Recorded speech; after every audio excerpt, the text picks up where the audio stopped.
Start your podcast already. Perfect timing. I hit record right before you said that. This is the ADLR Podcast, When does the episode podcast start? 109. They'll die after this episode.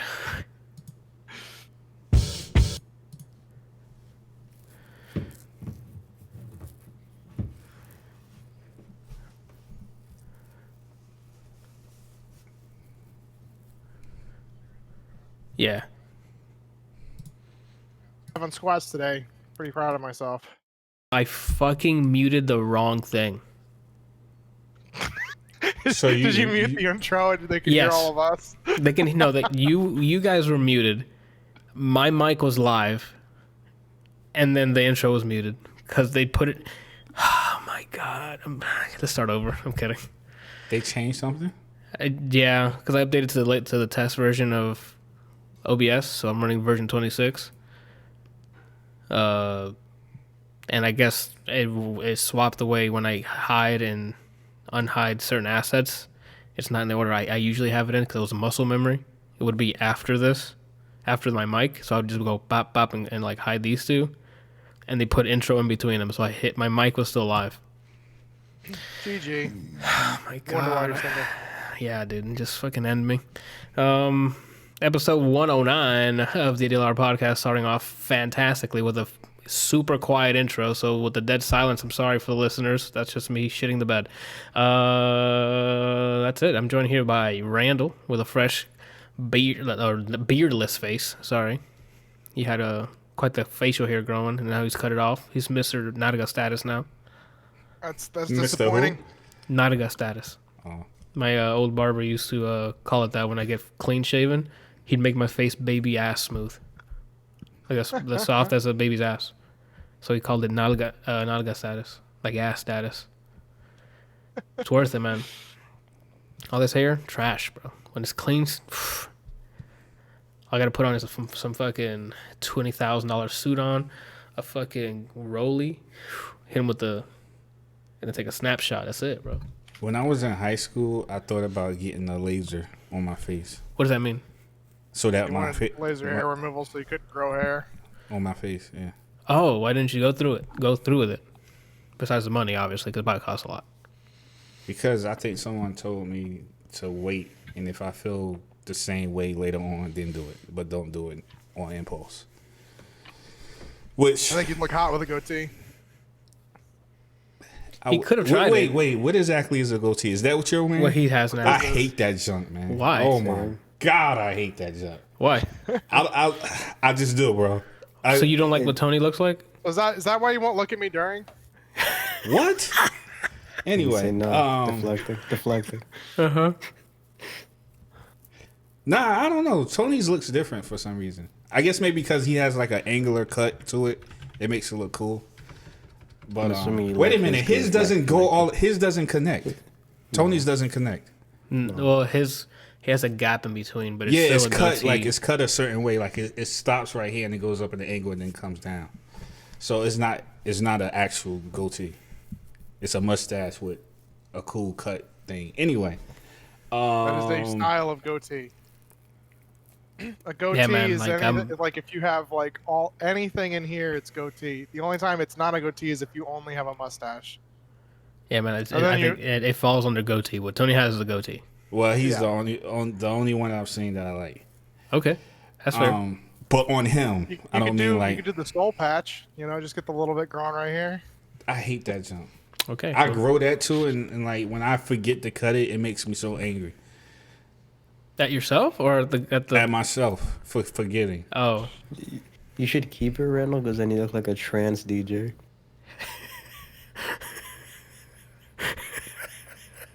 I'm not going to comment on that. All right.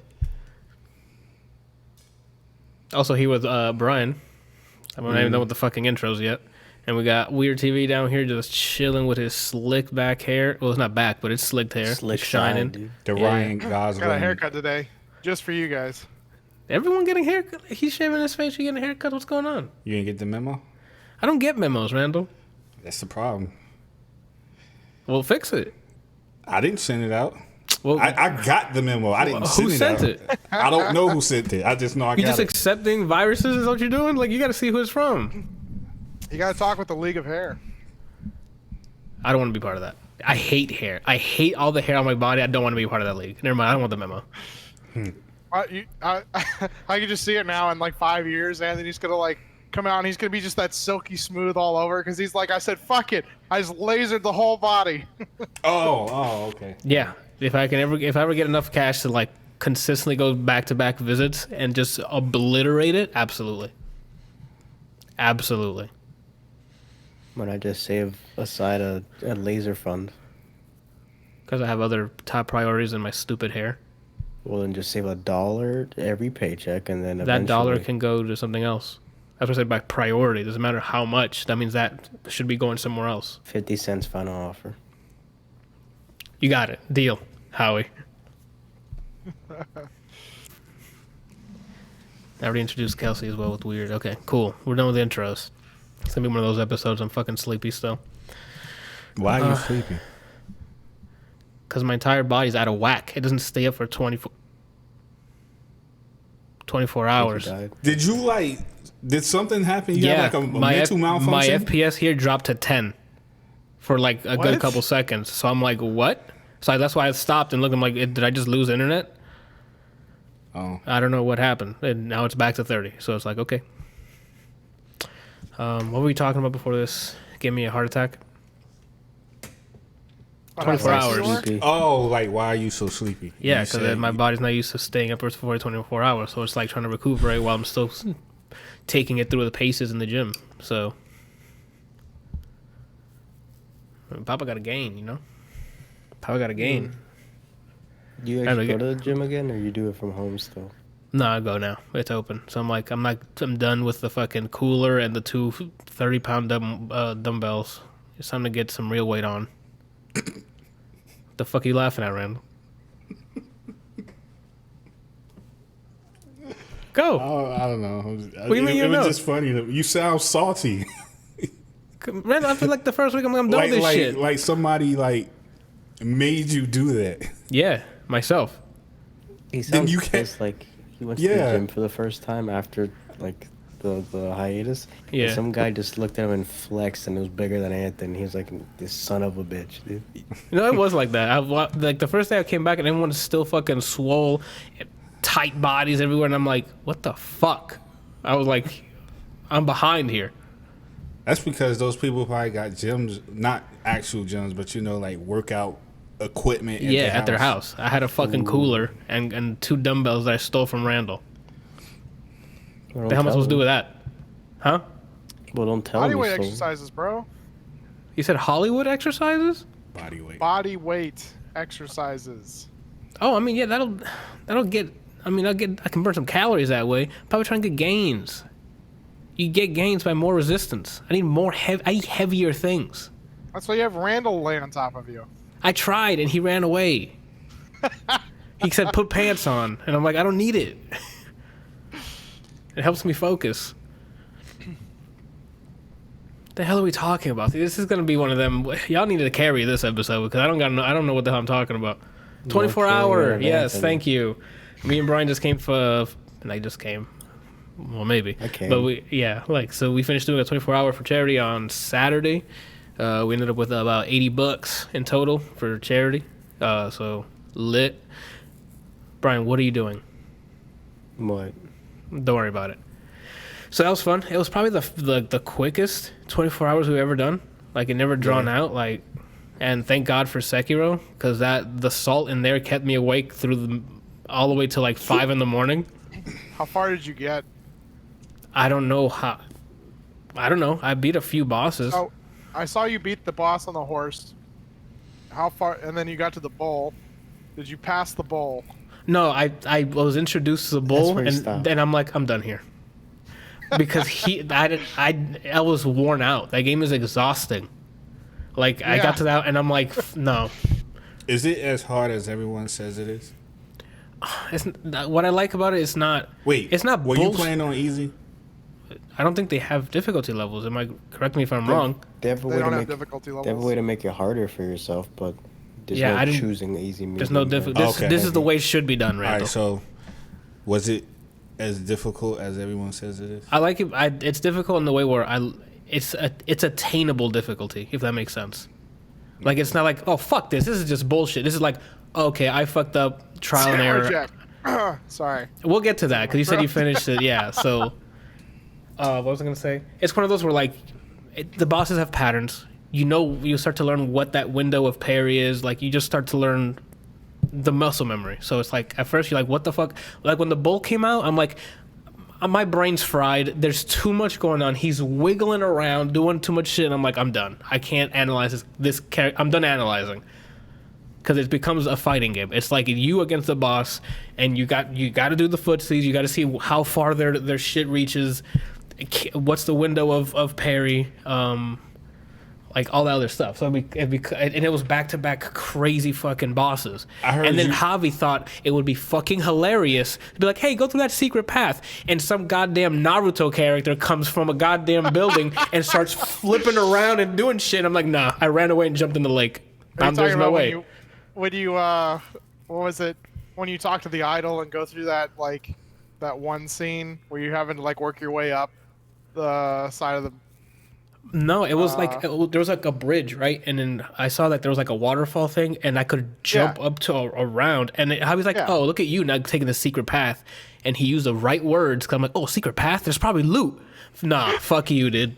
It was some goddamn boss that was like, "Nah, I'm good."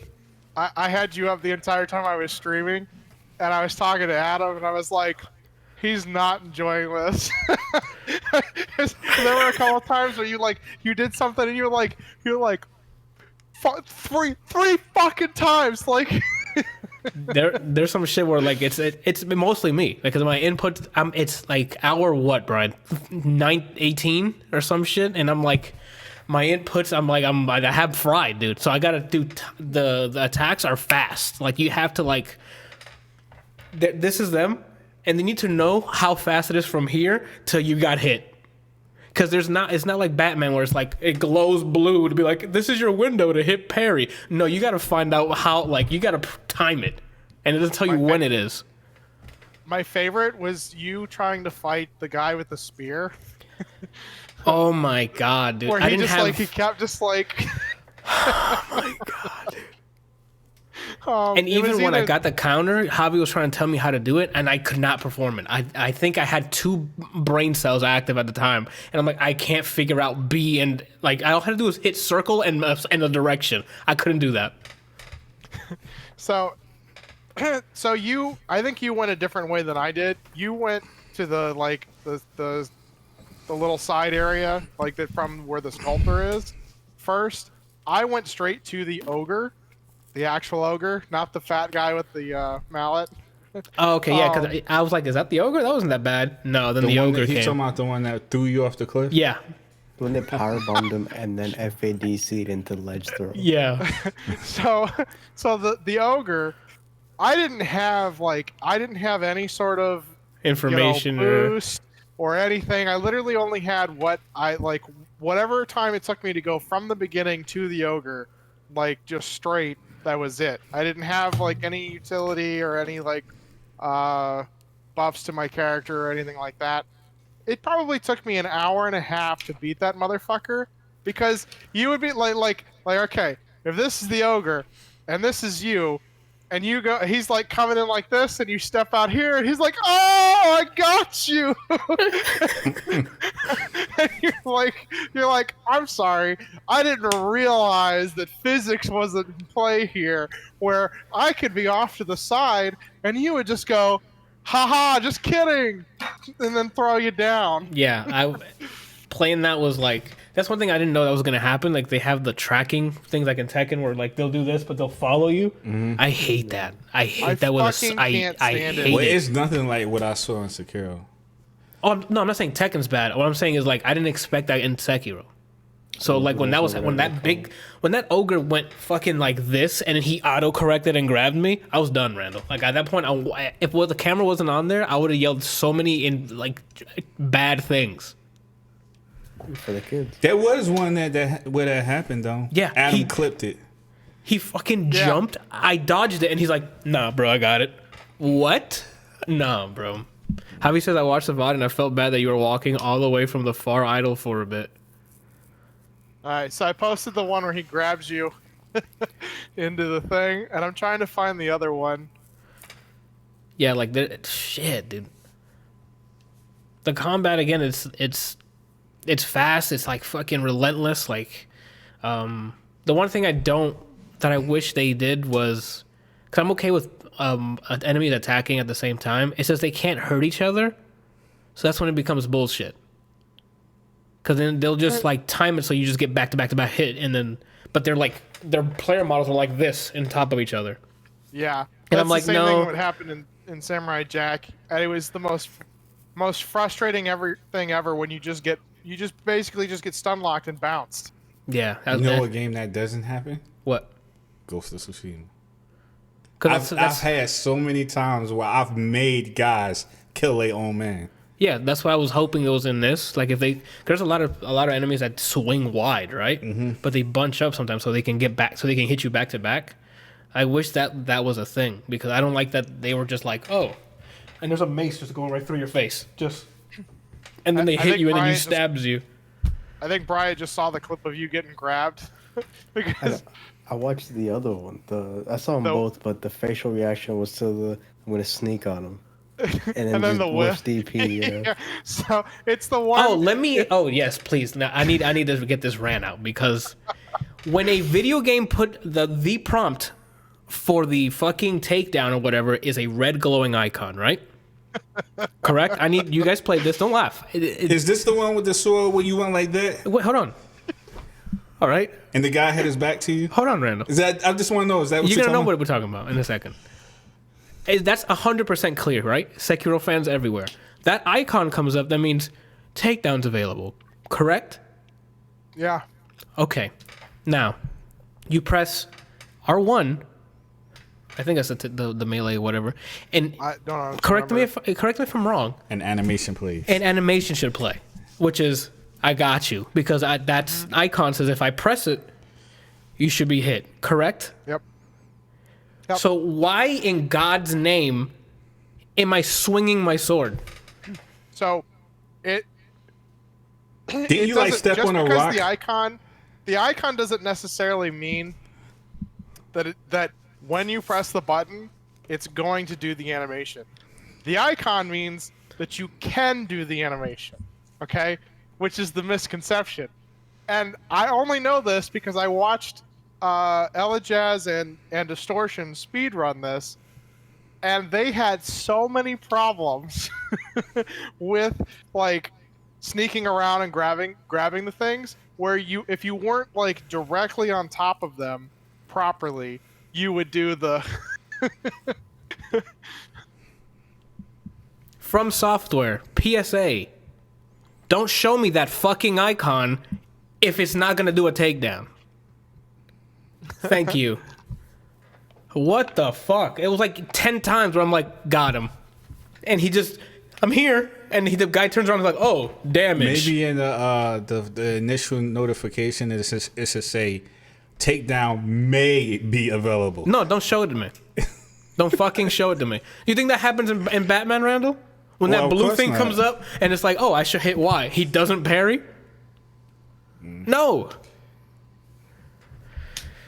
Oh my God. Javi says, yeah, it's weird because you can get a skill that lets you take control of an enemy and then they can hit each other. Then why don't they let them hit each other to begin with if they already have that? But then your puppet can also hit you while it's trying to hit the enemy. Then fuck off. That's stupid. Then let them hit each other. How come they can't hit each other until like the puppet and then they can hit me? What? Now my favorite is the blood mist. Like basically what you do is when you sneak up on somebody, you stab them, and then you do the whatever the activation is, and as you pull the sword out, there's just a red mist cloud of blood that hides you, so then you can go and do it to somebody else. Oh, okay. I don't even know if is that further like midway into the game, or is that just one of the skills that you have to spend the points on?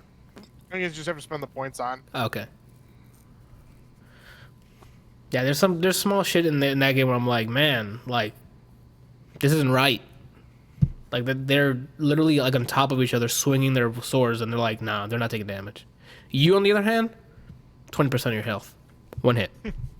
Oh, thanks, no problem. I didn't know that. Oh, you're right behind the guy, and it says you can assassinate him. Nah, bro. We just put it there as a suggestion, as this is possible in the game, but right now you're just going to swing your sword, alert everyone in the fucking vicinity, and by the way, their turnaround speed and attack is yesterday, so now you're at 10% health.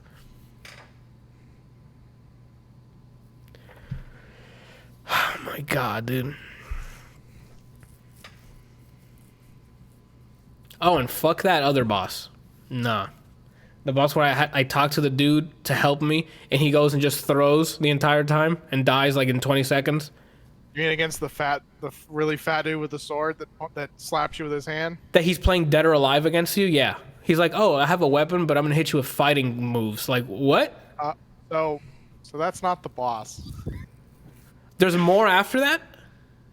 Nah, bro. So that dude, those kind of guys show up all over the place at some point. Not like as like, you know, it's not like, oh, it's a regular enemy like all the little dudes are. They're kind of like a mini boss, but that's not a boss. Awesome. That's awesome. Oh, my last gripe with this game is the takedown shit. I don't like the whole you need to take them down twice or more than once. Like, oh, you mean yeah. So I mean, it's like every boss for the most part has, every mini boss has like multiple health bars, and so in order to kill them, you have to take either take the health bar all the way down, which usually takes forever depending on the character, or you can parry stagger them after so long, and then get the opening to do the takedown in order to remove one of the health bars. 9 times out of 10, it's faster to do the parry stagger than it is to actually like just attack it. There are some creatures that you can, you know, get a certain buff or do something specific that makes it easy to do the takedowns, but yeah. I hated that. I don't know. I mean, it's no different than when I take you down, you're dead. The animation that plays when I take them down, there's no way you're walking. I mean, I kind of see it as like just like a multi-stage boss, you know, where you cut off the arm and then they can't use their arm anymore. That would be cool, but you know what happens when I take one of their health bar? Rinse and repeat the same, sword, like through their fucking jugular, chest, you know, drag it, and then they're like, "All right, round 2." No, you're dead is what should be happening. Not let's run it back. You've never been in a fight and said let's run it back? No, a real fight in real life, like in high school. I wake up and the competitor's gone because he's like, I beat him. That's trash. I didn't like that at all. Especially when it's like a boss where I'm like, I finally got his stagger up. Takedown time. Cool animation. I'm back. No, you lost. I parried the shit out of you. You lost. Why are we doing this again? No, every boss has at least 2. I started to see that that's the pattern, and I hate it. I don't like that. I can explain it lore-wise, but I don't think you care. At this point, it's a mechanic thing, not a lore thing. Like, I beat you. Well, if I want to run it back, spawn him again, and when I go into the area or something. They should at least change the animation so that it's like a meme instead of like an actual kill. Or do what Kelsey said. If I do it once, then they don't do another move or something. They react differently. It's just the same shit. No, that's a lie. It's not the same shit. It's not the same shit. I get it, but like that doesn't mean. And when I'm playing the game, I don't care what the lore is. The gameplay is what's there. You know what I'm saying? Anyway. It's a lie. They do change because the horse guy started doing different moves after when he got to the last health. After I did it once, he did start doing something else, something different. He's like, "Oh shit, I'm about to die," so he started doing other things. Yeah, certain bosses will start doing different things. You haven't really like the horse guy does to an extent. There's other bosses that like drastically change their fighting style, depending on how many times you've done it. Are you okay? Are you going to finish the game? I'm gonna try to. I mean, I bought it. I just don't know when the next time I'm gonna play it because we're in fall season. Like, new games are coming out, so. Why, is it like a spoiler? November. No, there's just certain bosses that I'm really excited to watch you fight. Oh, I don't even know if I'm gonna get to that far. The bull looks like it's fucking unbeatable. Like, Randall, it's just. Have you ever seen an animation? Have you seen Family Guy at all? I've seen you fight the bull. Oh, okay. It's just he just runs at you and just wiggles. I don't know what part is hitting me. His ass hit me at one point. What do I parry there? You need to work on your horns and movement. the thing that's on it, the flaming shit on its head. Then why is his ass hurting me? How do I parry his ass? Because that's what he hit me with. You just parry the ass. Just parry the ass, he says, Randall. Gotta work on that movement, man. What movement, Randall?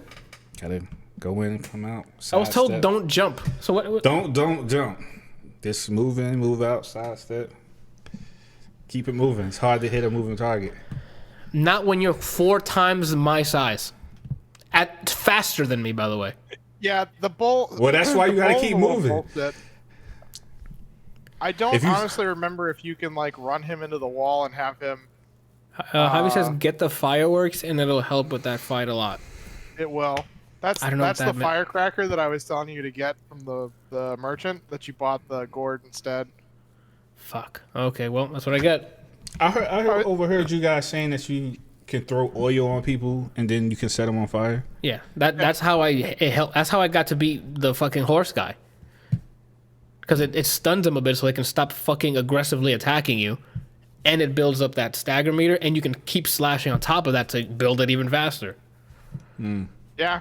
So the firecracker I think is technically better because it stuns them. So like even if they're in the middle of an attack, you can drop it and they'll go like, whatever. But does that also increase their their stun meter or no? I think so, but I don't honestly remember. It's been too long since I've played. Gotcha. Again, the combat if you play this game, I need you to stream it because Javi and I are extremely excited for certain bosses. Oh no, I plan on streaming that I know what content is. From Software games are content. Because rage. Didn't make rage. Good one, I guess. What was I gonna say? How he says it does increase it, and for certain enemies it increases it a lot. Okay. But yeah, I mean, I don't plan on not playing it. I played it and I enjoy the combat. It's just, man, there's just it asks a lot of you. It asks a lot of you. Is that right? Mm-hmm. It asks a lot of you. Yeah. Like that combat, especially if you just for some reason aggro too many enemies, you got to get the fuck out of there. Like, there's no way you can survive it. I tried doing it, like timing parries of like multiple people, and you just get overwhelmed because they keep attacking. They don't have like stamina, neither do you, but you have that stun thing, and they keep aggressively attacking you until you can't block anymore. And you need to get the fuck out. And some people lunge at you. Like, they'll chase you, and then their attack lunges them into Africa. So then you're gonna get hit. And there's no dodging. There's no iframes like in the other From Software. So you're dodging, you're taking a risk of still getting hit. There are iframes. There are very narrow iframes. But then my game failed to render those iframes because there's no way there's iframes. Are you dodging in the opposite direction of the attack? Randall, I'm dodging like I'm in the fight. In real life, I'm doing the same thing because when I get hit with something, there goes like 80% of my health, bro. Johan says there actually are iframes. You can press the dodge button, as the axe or something's coming down to dodge. John says you got to use all your tools and you don't always have to fight things. I gotta fight things because it's XP. Like, I would agree with you if there's no XP, but once I kill something, the little bar on the top right goes up. Like, that's shooter, looter, Diablo player me. I gotta kill everything. That's a little bit of XP. You know? Those bosses just shake my hand and give me a freaking bead. Like, I need XP, dude. Learn to kite things. I did that. When I was in that flashback with the guy who's like from Dead or Alive, I got overwhelmed. I tried to kite him, and then they still just they don't stop coming after me, dude. You know, like it's use the gun. So unless the little red thing, the little like symbol that comes up that says that you can't parry, comes up, you can parry basically everything in the game. When the little red thing comes up, if you have the upgraded parry, I forget what it's called. But there are certain attacks that you can parry even with that, where they like are thrusting at you. Oh, that's the Mikio counter or something like that. Yeah, something like that. So those are the game basically the game doesn't want you to fight. The game wants you to just literally do nothing but parry. That was my only real gripe with the game, is that bosses especially, they don't want you to fight the boss. They want you just to parry the boss. And then like the speedrunners figured out that you can actually fight things if you glitch them into like a corner or something where you can just sit there and constantly, you hit them twice and then they jump up. You hit them twice and then they jump up. That kind of bullshit. But for the most part, the average player, they're like, you have to parry everything. Hobby says they want you to be aggressive. Anytime I'm aggressive against a boss, they say, "No, child, sit down and take this damage." Oh, I'm sorry then. I guess I'll sit here and wait for a time to hit L1. I think L1's the parry. I don't know what it was. That was a good Athena impression, by the way. I don't know if he's fucking with me or what. Did I sound like Athena? Yeah, from Hades. So you reminded me of. Oh, okay. Thanks. I don't know. Oh, there goes that compliment. But again, the combat's fun, dude. Like, even though I have my gripes with it, like, there's stuff where like there's characters that like mid animation have super armor, so you're like, oh, an opening / their animation continues, and since you didn't parry, you're gonna get hit. I don't like that. I'm slashing with a sword, you get hit. I slash you faster than you can slash me. Why are you still attacking me? There's things like that happens around some of the enemies. Fighting roosters, or cocks as I call them, is the scariest thing I've ever done. So I stay away from them because they're like taller than me, and then they keep attacking me, and I'm just scared of them. Oh, the big roosters. Yeah. Yes. I'm good on that. Those you just need to like run in, slash it a bunch until it's dead, and leave. I made the mistake of, I think in that same level, the flashback level, you take a left somewhere, and it's like a bunch of them. So I slashed one, and I'm like, I'm going to get you. And I saw his buddy in the back, and he's like, yo, Charlie, you need help? Yeah, man, come over here. Not knowing behind me, where the camera I can't see, were two more of his goons. He's like, yo, he ain't going to see this. And they all just, like, if they're from, like from Compton, just stomping me out. And then I'm like, not going in there again. Javi says, one thing I learned from playing on the hardest difficulty is that if you don't attack, their posture meter is going to go down. Yeah, that's another thing I saw. Like, if you're not constantly either parrying or doing some shit that keeps their posture thing up, it goes down, and you just wasted all that time. Yeah. And I'm like, well, then what the hell? But the game does want you to do nothing but parry them. Like, you attack to keep it up and then wait for the next attack. Most of the bosses, you're not actually trying to, like, kill them. You're just trying to parry stagger them and then take them down and do it again. Like, that horse one is it's an excellent example. Like, he's running at you, not running. He's running his horse at you and just swinging. And I'm like, damn. And I'm like, when he's done, he just rides away. And I'm not fast enough to catch up to him. So I'm like, well, what the hell?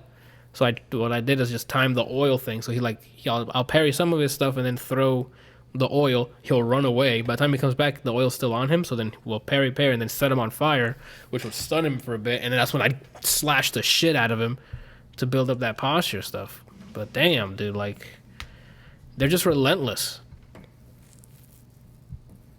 Especially if it's a mob of them. They like back to back. Like, one slash you as you're recovering for your from getting hit or some shit. Oh, here's another one. Oh my God. I love being on this side. So here's another one. Because I've already experienced like basically everything that Sekiro is gonna have to offer. So it's great to hear somebody else have the same frustrations with a lot of things that I did. One of my biggest ones was when you're defending, you yourself have a posture, like a stance, and they can attack it. So like when you attack them and they're blocking your shit, they don't break their posture until that shit's completed. So why is my fucking shinobi, that's what they call him, a fucking shinobi, is he breaking his posture and it's a halfway? He's like, and then they can hit me. I don't remember that. It's happened multiple. I'm sitting there holding, just blocking their stuff, and then he has to recover from some shit. When I look down, and it's like you're blocking. You're not trying to parry it. Just blocking it. Oh, well, that's so different. What's happening here? Because the block and parry are two different things. You can't just block. Yeah. Yo, this game's. I'm talking to somebody from Software, bro. I'm gonna sit them down and be like, yo, sort it out. The game wants you to parry everything. I don't care what the game wants me to do. All right, I'm in control. You feel me? I got the control in my hand. But you're not. All right. I don't care what the hell the game wants me to do. I hit and block. That means I'm blocking. That's the point of block, correct? Like I'm cool with it. I'm blocking, and it like substantially puts up my posture. That makes sense. You're taking huge hits. You're not trying to parry it. Just no, bro. It doesn't matter about your posture. You're just gonna and no. Sorry, bro. Don't send it. Come back to the drawing board. That don't make no sense. But technically, blocking is only useful when an attack comes that you cannot either get out of the way of or dodge. Well, it's the same thing. I get. Javi says I'm gonna clip this for the next time you say you're the parry king. Yo, check the VOD. Was I not parrying everything? You're welcome. Clearly if not. you died, yeah. No, I still parried it. Is that they attack afterwards? So explain that one to me. The enemy can parry too. The enemy, Randall, I parry their attack and they're ready with their next hit. No, I'm saying, can they parry your attack though? I don't know, Randall. Yeah. I swing at things. Oh, they can. They'll.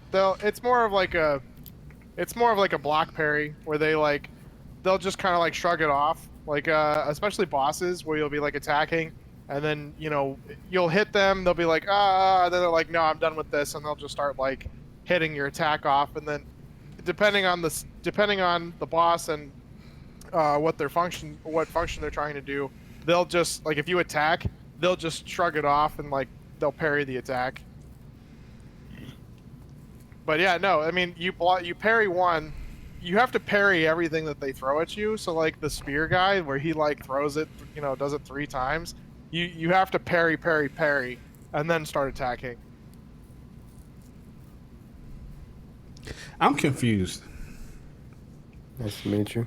No, don't worry. I was experiencing confusion because as my character died over and over again. Because when I played anything that says parry, that means you can't attack me again. Because you're I was just going to say traditionally now, parry means that a parry doesn't mean that you break their stance. A parry means that you have successfully blocked the attack, so that blocked that attack. But that doesn't mean that the person is completely like off balance or anything. It just means that they didn't land the attack, and so they can attack again. That is a parry. A parry is changing the trajectory of the attack so that it doesn't hit you. It doesn't. A parry doesn't mean I blocked it and threw you off balance. Let me finish. That's my next. That's my follow-up. That's what the distinction between blocking and parrying. I understand that you have to block in order to parry, but the whole point of a parry is you uses someone's momentum to gain the advantage. So that's why it's called a parry. To get hit. That's one way of having an advantage. You're getting a different advantage like this. For example, third strike, since you play Street Fighter and you're already contradicting yourself, Randall. You don't immediately parry and then, I get to hit you right after. You're advantageous doesn't mean you, boom, finish them. And that's a parry. You can. Because in Street Fighter... But it's not guaranteed. Yeah. Because in Street Fighter, that's not a real parry. It's literally called a parry, though. I know it's called a parry, but that's not a real parry. When is there a situation where you can't attack after a parry in Street Fighter? All right, so in Street Fighter, the way it's designed, that if you parry a hard attack, then it puts you at frame advantage. But if they do like light attack, you can parry everything in Street Fighter. But if they do a light attack and you parry, if you don't have a move that's under their frame, then you can't attack. So it's like almost pointless. So blocking is different because you're still taking the brunt of the you're still taking the force of whatever is being thrown at you, but a parry is you're deflecting it, and just because you parry doesn't mean that you've. There's all sorts of attacks that people like, especially if somebody's like quickly like jabbing at you, you can parry those, or where you knock their if somebody's throwing a sword at your head, and you have a sword and you kind of do this. That's not blocking. That's parrying. Blocking would be. How is that parrying? That's not parrying. That's blocking. Because you're changing the directory. Because you're avoiding the trajectory of the sword. Blocking would be if I walk up to you and I make contact with you. That's what actual blocking is. Yeah. Parry is avoiding the attack. What you guys want is a counter, where you immediately go from deflect into a punish. Yeah. That's what you want. A parry, to go off of your example, Kelsey, when someone stabs me like this forward with a forward lunge sword, if I put my sword and do this, your momentum's still this way. You are now open. Yeah, that's what a parry is. That's what a parry is. And now I can attack you. Traditional fighting, what he just said is what a parry is. Yes, but you're focusing on like a very hard version of that. Just because you parry it doesn't mean that all of my force is going that. Like, that's what a jab is. Like, a jab is the same thing. Like, if you just quickly, like in boxing, when they do a couple of quick jabs, and somebody like dodges out of the way, or they like deflect it with their hands, the person's not off balance. The person isn't using their full force to like go forward. They're still able to stand there and throw a couple of jabs while the other person is blocking or parrying it. Dodging. I call it a block, but it's moving the person's hands out of the way, but they're still able to attack you. What stops them from recovering faster than you can counterattack? My speed. That's the point of it. Well, they're faster than you then. They're not faster than me because I've already parried, and my fucking fist is right there as that parry. Look, parry, boom, your face. You know what I'm saying? Did they recover before that happened then? If so, they're faster than you. The heck? A parry is not a guarantee. Does not guarantee a counter. Then they shouldn't call it a parry then. That's what a parry is. Yeah. That is not. I've taken martial arts. That is not what a parry is. I have too. That's what a parry is. Okay. All right. I'm gonna just go on and disagree to agree. You mean agree to disagree? Whatever the saying is. Jesus Christ. Okay. Well, anyway, the game calls it deflecting. Okay. We're the one. Yeah. We're a the ones parry is a saying defensive movement to deflect a thrusting attack, or really any kind of attack. But a parry just means that you're moving it off of your center of mass so that you don't get struck with the attack. A block would be you're still in front of the attack, but you cause the attack to stop, and so that you don't necessarily take any damage. You don't have to take the brunt of the impact for it to be a block. Because you just said you have to be in front of it. That's what you just said. You don't have to be in front of it.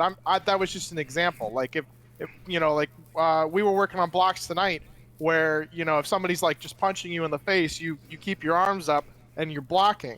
A parry would be like if they're constantly like throwing stuff and I'm batting their hands away or moving my head out of the way. But just because I'm like moving their hands out of the way doesn't mean that I have the full advantage to attack. Like if they just throw out a couple of jabs and I like swat at their hands, that doesn't mean shit. That doesn't open them up. They still have their cross that they could come in with and just absolutely demolish me. So what we're missing from here is the context between your example and Sekiro. No one in Sekiro so far has thrown hands at me besides Ogre. So everyone else is using a weighted weapon against me. Some holding fucking a torch on the other hand. So what you're telling me is that you can swing a sword while holding a torch, I parry it, and that same hand, with the force you put, is fast enough to come back and swing at me again? So before I slash you? The little guy shouldn't be. If you're the boss, the boss on the horse boss guy, like he uses the parry to do the next attack. So he like slams down, you parried him off, and then he his spear goes up like this, and then he comes back and does it again. Like he's using the momentum of the parry to do another strike, which is part of what parrying is about. You're supposed to, you already kind of have it in mind like how you're going to do an attack, and you adjust accordingly. But a parry does not guarantee a counter. So so basically what you want is either a guaranteed counter or just a way to reset when you parry. Is that, I need it to make sense, Brian. All right? A guy holding a fucking torch and a sword should not be faster than me. A shinobi. Anime rules, Anthony. Whatever happens. Is this an anime or am I playing a game? Animated games. Okay. Look at Dragon Ball Fighters. Tell him, Randall. Does that look like fucking My Hero Academia? The hell?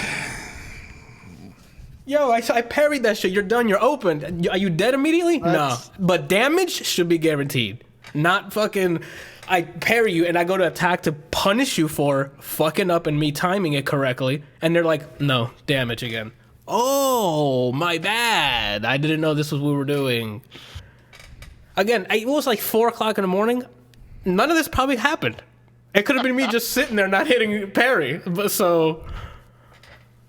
From what I remember of that fucking 1 a.m. to whatever, there was some bullshit in that combat. That's all I can say. But the guy with the torch, you can just spam attack and insta-kill him.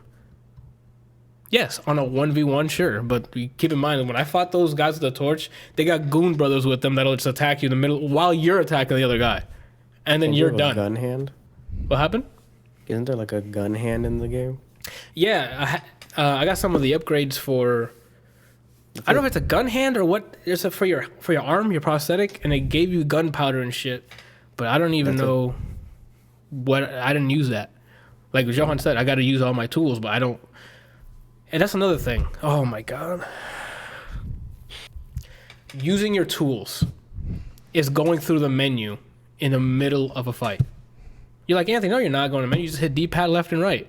I am scrolling in the middle of a fight. And you're like, why, how else would it be? Arkham Knight has hotkeys in the middle of a fight. You want to use quick gel, LT, and then a button.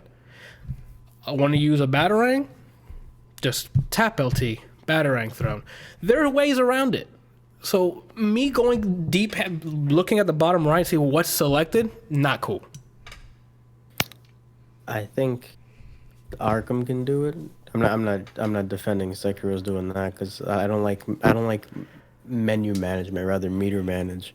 But with Arkham, there's less buttons you actually have to use during fighting. So that's probably why they have some open to shortcuts. If that makes sense. There's more buttons in Arkham than this.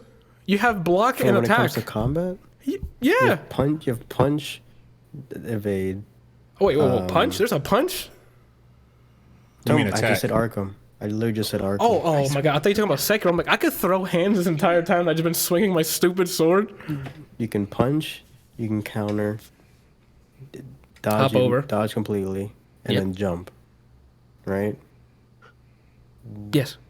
So and you have a guard break button too. With his cape. Button? Yeah. No, it's B. If you just press, What? That's still the same one. The jump button rolls over. He's talking about the 4 facing buttons. It's 4 face buttons. Yeah, but doing the cape that's all it does. It doesn't do anything else. I understand. That's B. That's he just asked, is it its own button? I said yes. Oh, okay. And you said no. Oh, because I confused the A, the flipping over. Don't worry about it. Again, so need sleep. Sekiro has the two slash buttons, right? Right. Yeah, you have a light and a heavy attack, I believe. You have evade. That's a button too, or I don't remember this game, bro. There's a heavy attack. Yeah, I'm pretty sure. I think you just hold R1 and then he lunges forward. I'm pretty sure there's a light and a heavy attack. I'm pretty sure like X and Y are your attacks, and then y'all could just Google dodge. it. Yeah, Sekiro is just one attack button. That's what I figured. I'm like, you can hold R1 and it'll be like a heavy lunge, but it's one button. Okay, so attack button parries its own button? Yes. There's no other defensive option, no block. It's just the same button. You hold the parry button. Jump. Can you have your left arm, your prosthetic arm, right? That's a button. I think so, yeah. What does it do? You can jump. Is it That's a melee defensive attack? sometimes, depending on what you have selected. And that's where the selection. That's where the gripe comes. I don't need to be selecting shit from a goddamn menu. It should be hotkeys. Sekiro came out years after Arkham. They could design it. What do you use for the directional buttons? What does that do?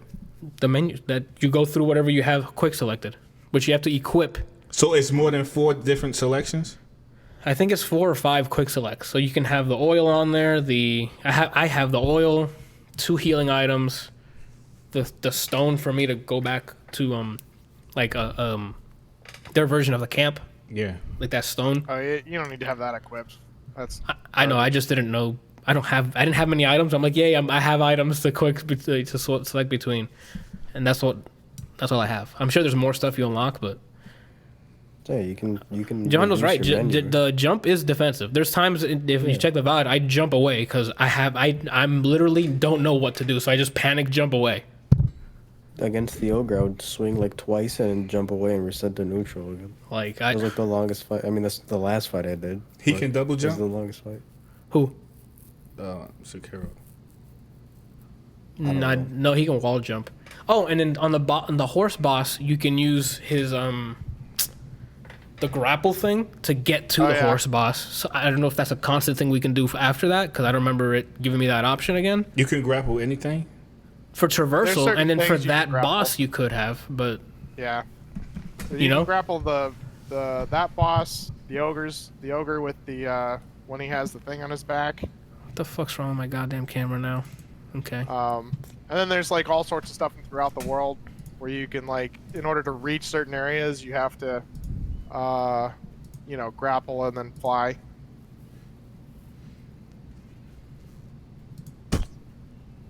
Exposure. Yeah, awesome. I love all the thing you didn't put on the docs, what we've been spending most of the time talking about. Oh my god, this fucking camera's so trash. No. What did you put then? Marvel's Avengers. That's what we spent over 20-something hours playing it, so that's probably the big one. I guess if you have nothing else to say, do you recommend this or what's Sekiro? Absolutely. It's really fucking high octane combat. Do you think I should play it? I think you'll love it. You think I love it? The combat is fun. For a while. The combat is fun. I have my gripes, but what? I'm not baiting him.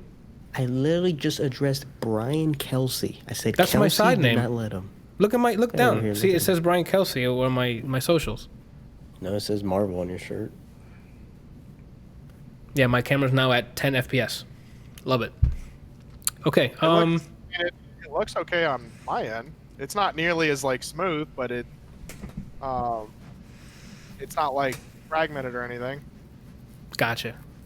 I recommend it still. Like 30 FPS anyway. Yeah. What do you say? That he can't see over 30 FPS anyway. That was an argument that a lot of console players who were uninformed would say to people who are playing on PC. They're like, you can't see past, your eyes can't see past whatever fucking number. And I'm like, no, there is levels that were like, okay, it's kind of a difference, but a jump from 30 to 60 is very noticeable. Yeah. A jump from 60 to 120 is very fucking noticeable. Yeah. That's for me. It started. For me, I could barely tell the difference. I'll be quite honest. I don't think I've seen anything at 240. I haven't seen a 240 either, but it'd probably be very difficult for me to see the difference. I don't think I've seen 120, but I know from at least 60 to 144, I felt like I was on LSD. I was like, yeah, this is smooth. So I can't notice personally the difference at like over 120. At least not that I've like paid that much attention to. But I was like looking at refresh rates for like my computer screen because it does 60, 120, 244. And I was 244? Like, I think it's 244, 240. Or no, I'm sorry, 144 then 240. Oh, I'm like, that's an odd number. They usually advertise it as 240. Yeah, so it does the 60, 144, and then 240. Yeah. And I was like, let's see if there's like a noticeable difference between them, just like doing stuff on the computer. And so I was like, so I had it at 60, and I like, was doing stuff normally, didn't really notice anything. Put it at 144 and was like, okay, still didn't really notice anything. And then I put it at 240, and I could physically see the mouse like render multiple times as it like, did this. And it was like, it was the most mind-blowing thing ever to actually see how it actually rendered. And so I started lowering it again and like watching it. And like on 60, you'd like swing it and it would be from here to here. And that was it. 144, you'd get like here, here, and here before it, stopped. 240, it's like here, okay, here we are. And it's really cool to see how that actually works. Past 140, because my monitor here on the left is 144, and after once I pass 120, I'm like, I can't see a difference. So I sometimes get it to 144 when I put everything on low, but I'm like, nice, it's smooth. I've never seen 120. I've never seen 240 before, so I don't know. How do we get on this? Because I made the joke about. Oh, the console thing, yeah. I can't see past. So yeah, that was a thing. So like, I think it still is a thing. I'm sure there's people who still believe like you can't see over a certain amount of frames, but. Oh, your camera. That's how we got there. Yeah. So I was reading about pairing in Sekiro. What most games would call pairing, they call a deflection.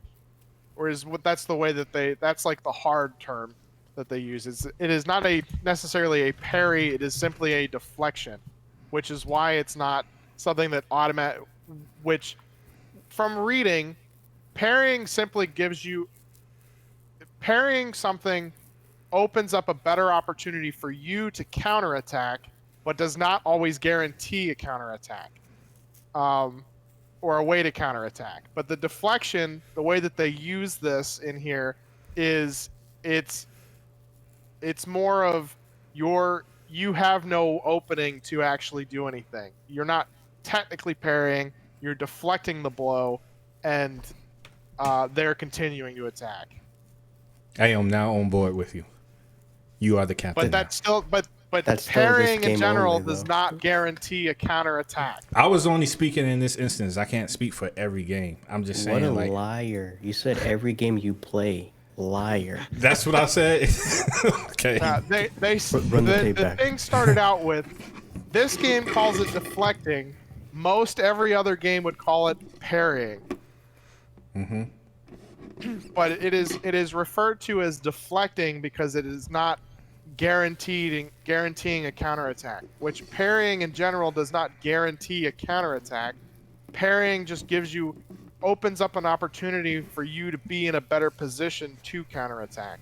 And the guarantee is based on the subjective character, because if you're just not fast enough to take advantage of that window, then yeah. So again, this is like at 3 a.m, but if someone can go back and watch the VODs, I distinctly remember me doing a deflection, whatever the hell you want to call, was fast enough to swing at him. He took damage, yet he continued his swing and I got hit. Can someone elaborate on that story? Yeah, you in the back. Yes. The only thing I can think of is maybe that the person that you're fighting is so strong that you deflecting his move doesn't really do anything to him. So he's able to, like Kelsey said, redirect his momentum into another attack. Versus like if you have somebody who's like equal strength as you and they throw an attack, you can deflect it and be at frame advance. We're not talking about deflecting anymore. We're talking my sword is cutting through your human flesh and you're still attacking me. But that's what that still applies. If he's really strong, like for example, if you was fighting a hawk and he swung at you and you was able to deflect his move and follow up with a punch, that's not going to do anything to him. He's still going to come with the following attack because you're smaller than him. Randa, you're underestimating my power. 2, if I'm hitting fucking Hulk, his body's exploding. Okay. I'm sorry. So if I hit him, he's dead. I'm misinformed. I'm sorry. You seem like you are. Yeah. I didn't know you were that powerful. Nobody really does until it's too late. Okay. All right. Thank you for letting me know, man. No problem. So whenever we get into an altercation, now I know. You know to diffuse it. Yeah. Because you could evaporate immediately. But yes, Randall, I recommend you play it. The combat is very challenging, but it's sometimes rewarding. Like there's some fights I'm like, yeah, let's get it, and there's some fights where I'm like, fucking finally, and let's move on, because I either waste so much time there or I didn't like the way they were fighting me, and I'm like, okay, this isn't satisfying. But there's some fights where it's like, oh shit, I knocked this shit out of the park because you like performed really well. Yeah. But then there's some where I'm like, okay, finally, I got done with it, and I don't really care for celebrating for it. Because it's like, yeah, it was just I just didn't like the fight. But I mean, it rewards fast twitch responses. Like they attack really quickly, and like when you get a good parry off, it's satisfying. When you get the slash back and it doesn't pull bullshit, yeah, it's also satisfying. Yeah, the game, especially when you start to figure, because like they don't really throw too many different characters at you. Like the bosses, obviously, each one's going to be different. But they all still relatively work the same. They're going to attack several times, you parry everything, and then you start slashing once either you break their thing or they have an opening where you can start actually attacking. Mm-hmm. But it is really satisfying getting down, figuring out like how different enemies work, especially when you start getting into like big groups and you're like you're standing there like with one arm, just fuck you guys, I'm nowhere near that. Does the meter that manages their stance, does it vary how much it goes down, the speed it goes down depending on who you're fighting against? Yes. Oh, yeah. It does? Yeah. It also varies how many times you have to do it depending on the character that you're fighting too. Like how to actually get it. Basic attacks and things like help keep it up there, because like once you parry them, parrying them greatly increases the amount. Comparative to like actually slashing them. And so, like I said, the game wants you to parry as much as possible. And so you only slash most of the time for larger enemies or bosses and things just to keep the meter up. But then, when they're starting to come at you, they want you just to sit there and, parry all day and night. So yeah, Sekiro. Wait. One more question. Is there super armor? Well, I mean, you guys are saying that it's normal. Oh, so that's what you was talking about? Like the guy has when I super attack armor? someone and they're not phased by it, that's super armor. And that happens in here. Where I slash them and they're like, no, I'm going to continue my attack. And you get hit. Period. What type of armor? If you can't break super armor, or type of armor? Oh, I didn't know that was a term. I didn't know that was a thing. All I know is super armor, so... No, you can break it if you throw like fire or some shit at them. It's just if you're in the middle of a regular slash attack and they're like, fuck you, I'm famous, they're going to hit you. But they don't do it in such a disgusting way that it's like, this game is fucking stupid. Okay? It's generally, you can sort of see it coming and you either know to get the fuck out of the way or you parry enough until you can, you open up something for you to do. It's never like, oh, I'm going to be attacking, and then they're just going to be like, nah, fam, we're done with this. I'm going to, girls.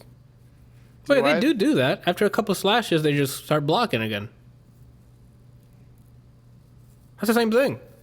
If I'm in the middle of a combo, you don't just start blocking.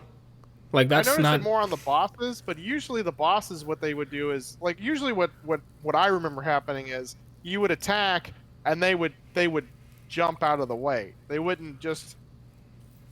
They don't always just go, nah, fam, and then leave. Kelsey, again, this was at 3 a.m, but I distinctly remember slashing the yogurt, and he threw me off the fucking level in the middle of it. So, but he is like 3 times your size, bro. Here we go. He just asked me if there's super armor, and now he's defending it. Got it. He doesn't like feel pain or anything. He literally is just there to bust ass. He busted my ass multiple times. I was lucky to sidestep all his drop kicks. I'm pretty sure if he drop kicked him, he would have deleted my game. My favorite is when he throws you. He threw me right the fuck off the level. Like, I had no... When I saw that trajectory, I'm like, I'm off the level. I'm dead. There's no way. He throws you so fucking high in the air, and your character's just like, Nah, I was dead. That was crazy. It's because he spits on you in physical form. He hits you with an Undertaker fucking power bomb, and then he's like, "Oh, hold on, the crowd wants more." The crowd wants more. Let's fucking throw him, and he threw me off the goddamn level, dude. I like that. Warmed up. Yeah, the crowd man. Wants more. Are you not entertained? Yeah, pretty much, man. Like, it was just shit. But again, I still recommend it. Like, I do want to finish it. It's just this is a bad time for me to get into Sekiro because it's back-to-back games coming out. It's fall season. Apparently today or yesterday was the first day of fall. Dude, it actually was super cool outside today. Must be nice. Walked outside and was like, what the fuck is this? What's going on? Normally it's like 97 out right now. Oh, you guys are probably going to get the colder Winter's weather. Yeah. So I got a question for you, Kelsey. What's Now, up? I got a question for you after this too. what game? What is so funny? I want to know why you're laughing. Why are you laughing? Because I don't know what he's going to ask, but it has to be either, when are you streaming? I need a roommate or some shit. Oh, Like, he has a plethora of options, and I don't know which one it's going to be. There's so many to choose from. I just have a program on my computer that I spin randomly and go, okay. All right, what's your question? I'm not talking about based on it being fair or not. We're just talking about difficulty. Okay. Which game do you feel is more difficult? The Sekiro. game he's or Samurai Jack? From the sounds of it, Samurai Jack does really? very. From what you guys are telling me of Samurai Jack, they do difficulty different than what I think Sekiro does. Well, I'm not. The question isn't centered around correct difficulty. It's just difficulty in general. And I remember he said that there was like 2 different areas where you spent like at least an hour on. So you're telling me that there were worse situations in that game? In Sekiro? Yeah. You're saying yes? Yeah, It there is? are certain places that like you just not necessarily that long, but there are certain places where you just get like you feel like you're really progressing, and then something just comes out of nowhere and ruins your whole day, and then you finally have to get back to that point just to fight the thing. And they at least do a decent job of like having correct checkpoints first of all, where you can like open up certain areas. That's a good you question. can, get shortcuts, teleport, that kind of stuff, which you can't do because everything's super linear in Samurai Jack. So you don't really have a choice on where you can go. At least in Sekiro, if you get stuck in a spot, you can go somewhere else, and there's generally other things that you can do. But I think overall, Sekiro was harder than Samurai Jack. Samurai Jack was just more frustrating because of how they did the difficulty. Johanna was asking, are you comparing them at both of their highest difficulties? Which is a good question. Like Samurai Jack on the hardest difficulty and then Sekiro on the hardest difficulty. Samurai Jack on the highest difficulty was a fucking joke. Oh, fuck. Because you just sped run that shit? It only took you an hour? It only took me like 6 hours to beat it on the hardest difficulty. It took me like 17 or 18 hours to beat it on hard.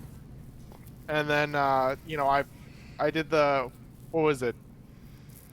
Oh, they had like little missions you could do where you could like fight and do certain things for a while. And I probably spent, an hour or 2 on that. But yeah, Okay. it only took me like 6 hours to actually beat the hardest difficulty.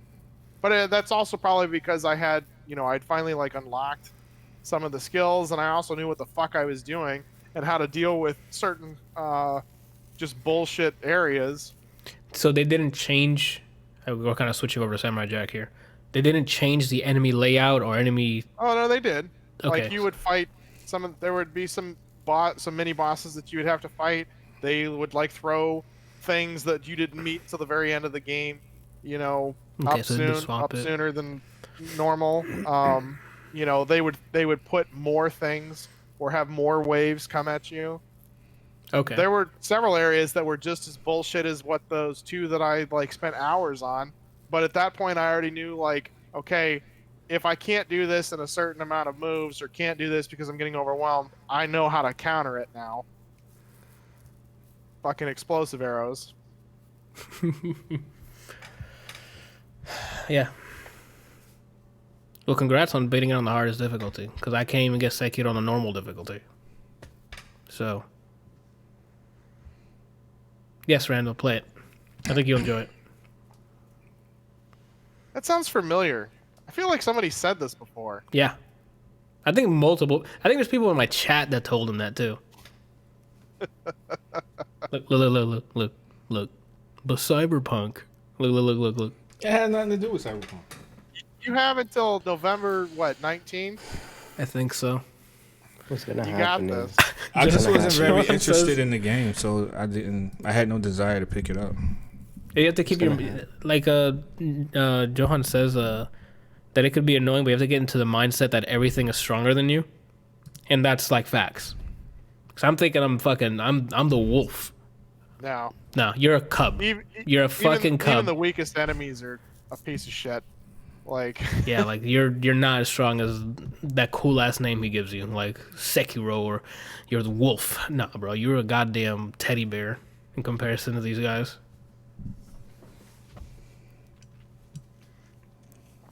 Cut to next week when he doesn't play it and he watches some like bullshit movie like Dukes of Hazzard. I need content. What are we talking about? I have no idea. Where he's like, yo, should I play it? He does the same song and dance, and then eventually he just neglects it and watches something weird that he doesn't recommend. Oh, got it. Yeah, Randall, so Sekiro. Download it, play it. Or if not, just load it up. It's on that computer. You can sign in as Zen 5. I think everything on there is shared. Everything's already there to stream, so you're good. Here we go. Those are facts, too. I have OBS set up there and everything.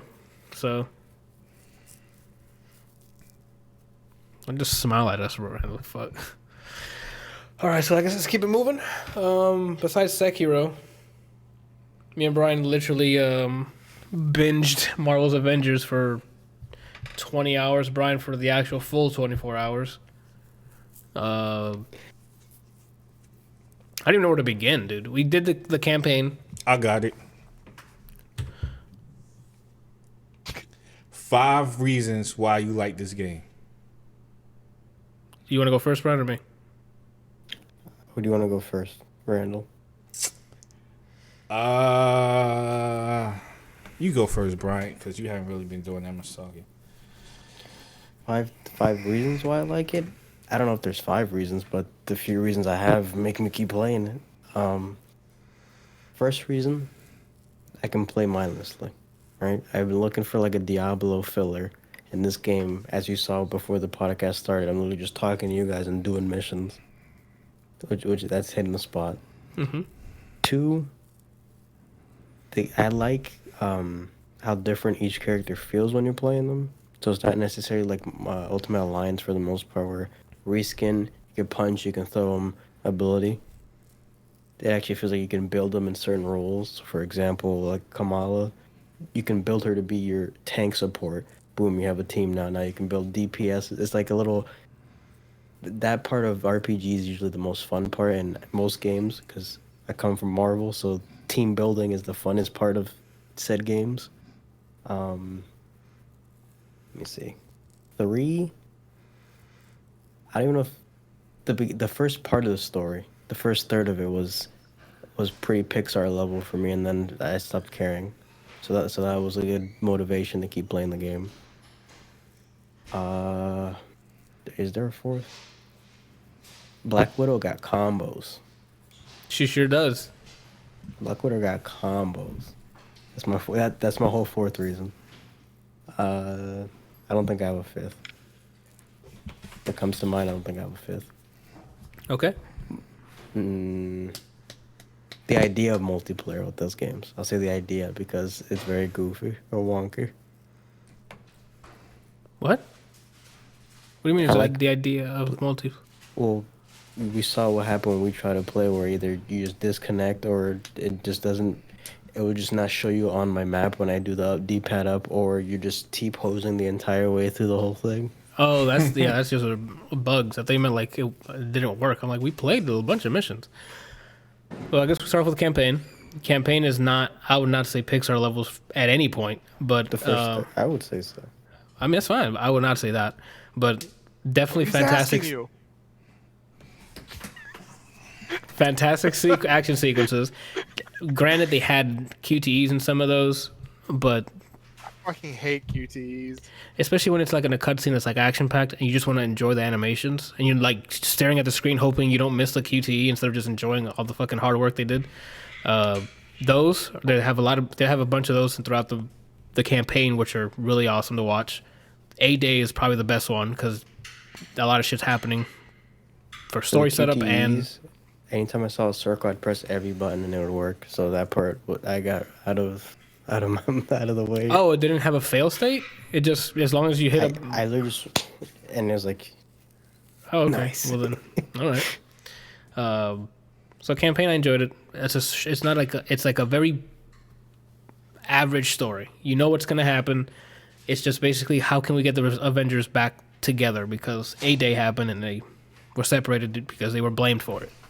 It's the birth of the Inhumans, so it's now it's like the same thing when X-Men first came to the scene. They were viewed as like, oh, they're diseases, they're subpar human beings, or like they're a danger to society. We need to cure them, or we need to kill them and get them out of there. That's the kind of story arc that Inhumans are having, which I thought was pretty good because I liked when X-Men did that. And I don't know why they weren't. I guess they made this because they didn't have X-Men licenses, so that's why they went with the Inhumans. But that I enjoyed. Number 2, it's Brian says it's a looter game, so you can mindlessly go into a bunch of missions. The downside of that is yes, there's limited amount of missions, so you'll no downsides yet. Okay, so yeah, the end game does have its hooks in me because I want to. It's a bunch of check marks that you have to fill out. It's not just go get loot. After you finish the end game, now you get a bunch of other like arcs, like story arcs. They're smaller than compared to the campaign, but they all have check marks. Each character has like their own check marks. Like, do their training. Now go out there and kill this amount of earn this amount of XP while using this character, and that's you just keep grinding out that XP, keep getting more stuff as you're leveling as well, and unlocking more skill points, which leads into my third one. Sorry. Like Brian said, building. You can build your character very different ways. Kamala could be a hero or like a healer hero, or you can build her to be very offensive and also very crowd controlling because she has the reach with her hands, but she can also do a lot of damage with it. She can also use both her hands to grab people and then like swing them around if you want to like crowd control them into a certain area, where someone like Hulk can do like a huge AoE if you build him that way, and he can be built for AoE stuff. So yeah. That's 3. 4, I like the visuals a lot. There's something about it, like the animations. There is some rough spots where it's like, that looks very gamey. But when it comes to the cutscene, like the cinematic, the set pieces, like the A-Day stuff, I'm like, okay, that looks pretty cool. At first, and then for 5 was the voice acting actually started to grow on me a lot. At first, I'm like, you're not Tony. But I just liked hearing Nathan Drake. So I'm like, that's the point. I'm like, okay, Nathan Drake is Iron Man right now. So I'm okay with it. Kamala's voice actor was pretty good. I guess the acting in general was fine throughout the camp. Again, for me, most of the high parts were the campaign stuff. That's where they seem like to put the most extra non-gamey efforts into it. Because it's very like linear stuff. You're not going to do a lot of that stuff in the end game stuff and the end game loop. So. All right. The voice act. I still got more. You said 5, but I got more. Brian said something. What same little Brian said. Number 6, the diverse characters. You can not only can you build them differently, they all play differently. Black Widow has a bunch of combos. Iron Man is a very keep away. Like Brian, I know you don't like him, but he is a very like stay the hell away from me. He's got lasers, missiles, like the repulsors up to keep him away that he can combo from. Like you can throw him up in the air and like shoot him up with laser switch to like rockets to like stick, and they'll keep him up, and then you can dash up and then keep it doing like more combos and stuff. What is he, a better zoner than 16? Than 16, yeah. Like 16 has the hand thing and that's it. Is he serious? I don't remember how, but I got him to give me like a 5-minute guide on how to play Dragon Ball. He told me that 16 was the best zoner in the game. It was pro guides by me, or master guides or something, and I was like, hands down, 16, the best zoner in the game. Oh my god! Okay, that's how you were messing. I'm like, is he for real? Like, he has one projectile attack, I think. New patch for that came out. That's besides the point.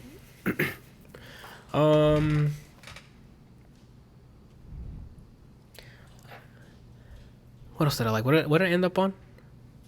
Voice acting? Diversity. No. The character diversity.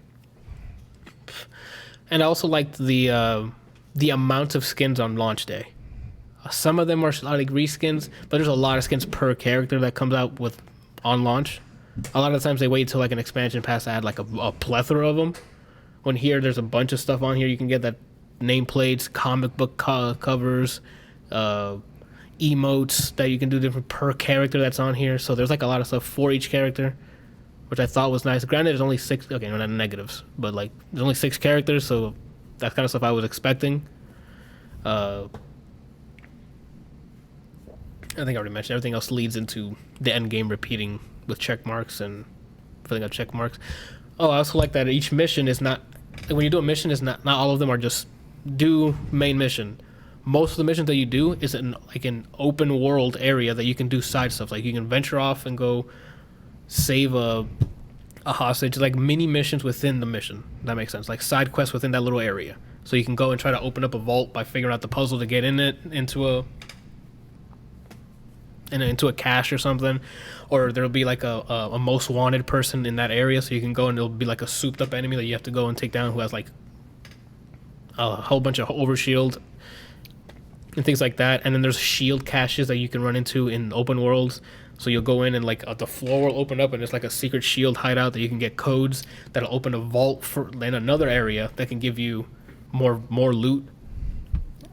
I think I can add that as something I like too, because I like how it tricks you into thinking you're open world. Yeah.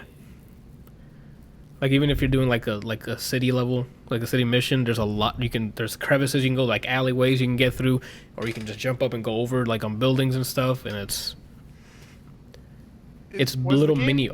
Go ahead. Was the game actually co-op, or was it you guys just playing side by side?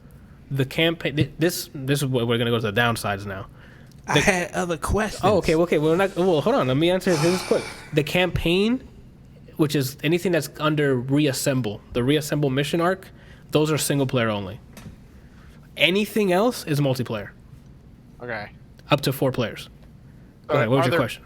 Are there parts of the campaign that are multiplayer? Or unfortunately, not. not. Is that arc just the campaign? Yeah, the arc reassemble is just single player. Gotcha. The only like narrative you can do co-op is the iconic mission chains per character. So they have their little side thing of what they're doing. So Thor, for instance, he finds that there's someone being an imposter, someone pretending to be him. So his side mission is, who the fuck is that? Why are they doing this? And you can do that with your friends. So as long as it doesn't fall under the reassemble arc, which is like the mission chain is what they call them, it's fair game for co-op. And they have a lot of mission chains that you can do co-op. Like it's just the story mode that's just like, oh, why do I can't do this with my friends? I get it why they didn't do it, because there's parts of the story where not everybody's together. So it wouldn't make sense that we're doing like mission 2 and Iron Man's there. Because there's the point of that reassemble arc is to get everyone back together. So, but then again, near the end of it, I kind of see on the player side, you should have added campaign for that last part, because everybody's together by the end of it. Go ahead, Randall. What were you gonna say? All right, so from both of you, 2 things you feel could have 2 things you would have took out the game and replaced with something that would make it better. Does that make sense? Do you understand what I'm asking? So if there I want you to think of 2 things in the game that you could take out, and what would you replace those 2 things with to make the game better? I don't know if I have 2 things. One thing comes to mind immediately. Mine is more of like a very picky thing, and that's just my own agenda. So I don't. You can go first. All right, boom. Their whole cosmetic system, out of there. I want them to do what they do with Injustice. You put colors for your cosmetic. What you're wearing is what I see. I don't want to put, oh, yo, I got this new legendary fucking wrist rocket. Let me see it. Oh, no, but it's not on the skin. Stop. You know what I mean? I can agree with that. What's your second one? I said I don't know if I have a second one yet. Oh, okay. My first one is I'm done with like loading missions. Borderlands is also at fault here. Open world or bust. If you're gonna make a world, I don't want to. Let's go fly back to the Quinjet. Load the level. Load this. Load that. Fam, the Quinjet should be able to fly through all of this. And I'm there. But again, that's a picky thing because this game takes place in different parts of the USA. So having all of that, having the USA loaded into the memory is not a realistic thing. They can do it like the Crew does, where they kind of have the USA rendered, but it's just like hot points in the world, and they're kind of tightly knit. But I'm done with like the whole load mission, and it loads everything that's just pertaining to that, instead of I can just, as the Hulk or as Iron Man, fly from one area to the next, and then stream in the level, and then load in whatever If they tricked us like No Man's Sky, I think it would have been better. Where like when you go flying, it's loading it, but yeah, you don't that's feel what I was the getting ready gap. to say. Was I feel like there's better ways to handle it. Like it's one thing if like you get in the ship and then start flying, and it's like, oh, you pull up a menu, I want to go here, and it's all the way across the U.S. and they're like, okay, and then you just kind of see them sitting there for a second, and then they land at whatever place, and it takes a second for it to get there because it's realistic, Yeah, like I'm not expecting that from them because there's still people like, again, Borderlands 3 is like the biggest. Borderlands 3 has a list of stuff. I'm like, what were you doing? Like you just gave me 2 but prettier. Like you could have changed how this game works in so many ways. So seeing this game, who's like, it came out years and years. It was announced years and years after Borderlands did, like in Destiny, because this is like the end game is Borderlands and Destiny. You do the same missions for loot to do harder missions for better loot, and that's just the grind. And you do check marked missions and daily missions and weekly missions. So that's what that is. The end game is just Destiny 2 playing, but you're beating up people. So like, you've seen how Destiny works. Why are you doing the same thing they're doing? Why not make it better? But again, I don't know how realistic it is to just have one open world for this, because it takes part in different places of like Earth. So. Yeah, God of War spoiled me. That shit was awesome. That a lot of work went into doing that, making the whole game one shot like that. If you guys haven't seen the documentary, I think it's called Grounded. No, that's Last of Us. I think it's the son of Kratos or some shit, and how they made God of War and that. Oh really? Yeah, it's a whole documentary. It's really good. It's on YouTube if you guys want to watch. It's free. It's really good. I think the other thing I would replace is, I guess the whole. The way they do skill trees, I think I would scrap almost all of it. So you know how there's 3 pages. There's like, oh, if you press X twice, you unlock this ability, or now you can, like, it affects your basic moves, not your special moves. That I would tie to you leveling the character, like Scott Pilgrim or like the beat 'em ups. So that, or like Castle Crashers, for instance. Instead of me spending a point to now I can do a sprint attack, I want there to be more reason for actually leveling your character besides, hey, now I can put this. Even the gear itself isn't tied to your level. So whatever you find, you put on, and your power level matters more than your actual level. Yeah. I want, if it doesn't affect your special abilities, tie that to leveling, and then that frees up even more things to use for your skill points. I wish they did kind of like what Diablo does, where you don't just have 3 moves. You have like trees of moves, and now you can assign whatever to your character. That way you don't always have, hey, I pick Kamala, so I have the healing, I get bigger, high five. What if I don't want a high five, and instead now I want a like binding move where like you grab a bunch of them and they can't move or something like that. Which she should be able to do. She has huge hands that can grab people, like. Yeah, or now she has like some kind of teleport or something by making herself really small and going through the ground, or she goes under the ground or something weird. I want that way. Instead of just you having the same moves, and now You have different attributes to it. So now this heals you. This gives you a defense buff. You know how you can make your kid while still playing the same character. The thing is, there's only small bits of that. Like Kamala, you can switch it so now when she does her hand thing, she can grab a person. Before it would just be like, oh, you can hit them, but now you can swap it so it grabs them and you can throw them around and use them against other people. And you can upgrade that to hold 2 people. Captain America, when he throws... Yes, you can. The whole can. And Kamala, when you go down the tree. I saw it with my eyes.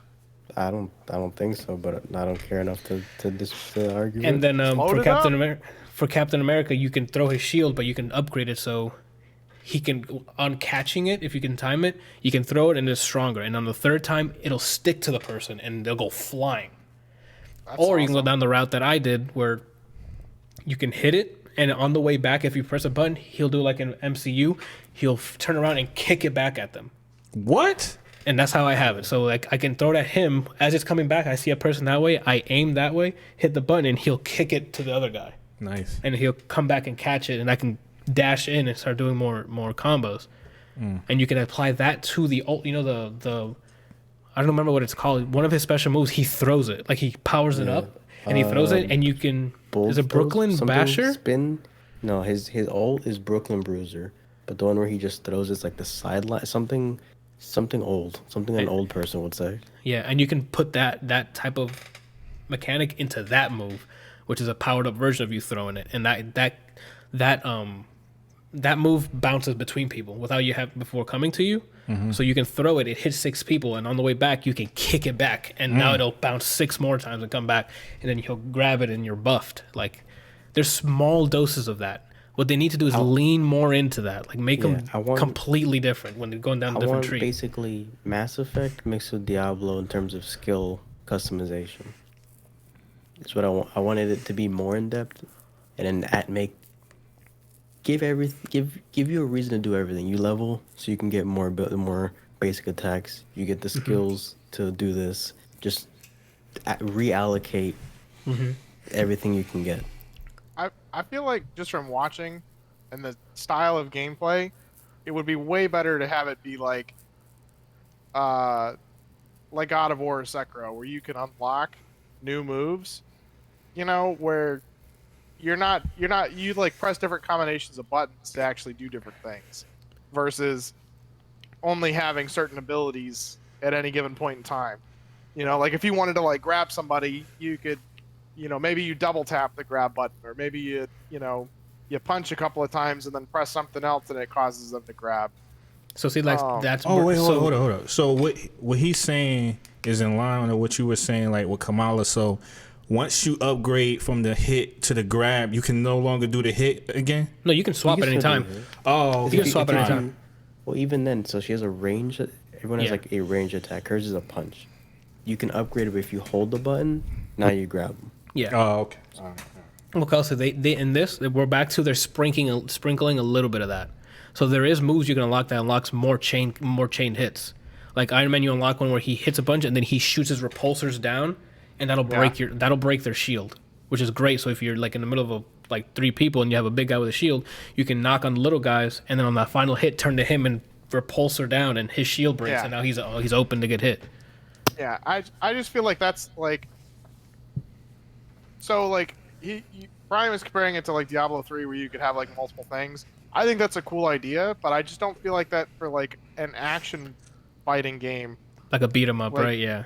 Yeah, that really personally to me that just doesn't really fit, because like you're actively doing things versus in Diablo you're I pressed a button, then he did something. Or I pressed a different button, then he did something else.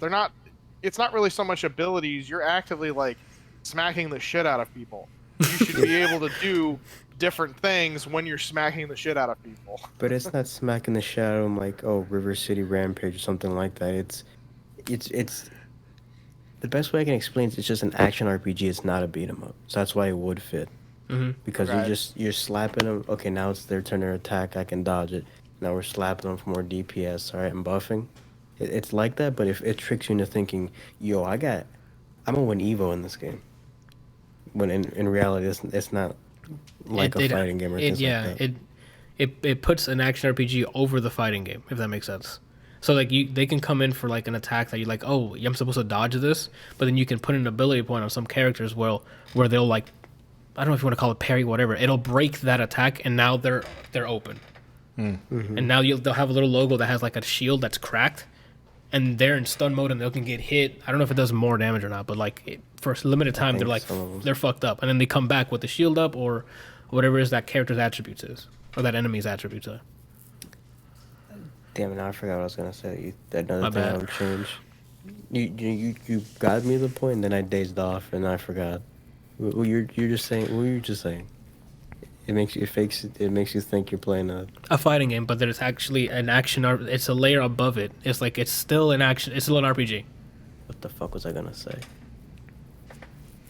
I don't remember. Like the rules of the fighting games are still there. Spacing is in there. Knowing what meaty, I guess, that stuns him. Like all that's still kind of there. It's just there's health bars to manage. The other thing that I would have like I don't know if armor. it's get rid of, but what I wish it was is you do missions as a squad, whether it's a person or it's just AI. Yes, thank you. Squad control. What do you mean? I want to be like, yo, you do this move here, or defend or focus on this guy. It's just everyone just does whatever the fuck they want, essentially. Because if you're playing by yourself, like on the campaign, and you break and you're with 3 other companions, they don't level with you, which is a huge. What are you doing? Granted, so it's not like Mass Effect where you can like, level them up or like at least tell them to go attack certain things. Yeah, and that's when if you're playing by yourself, man, it'd be great to have that control, because then you can really focus on that synergy that Brian was talking about earlier. Because if you build somebody to heal, you can trigger it as soon as like you guys are in a bind, boom. Or if you want the Hulk to aggro, you can get him in rage mode and him start swinging at people, which will then be like, oh, you want to fight? Which who the hell does that to Hulk? I guess these guys do. And then they can aggro. Can do whatever they want to Hulk. Yeah, and for some reason, AI Hulk is the dumbest piece of rock I've ever seen in my life. Like he's always down. I don't know if it's his stats, if they lie to you, if he's just a shitty tank.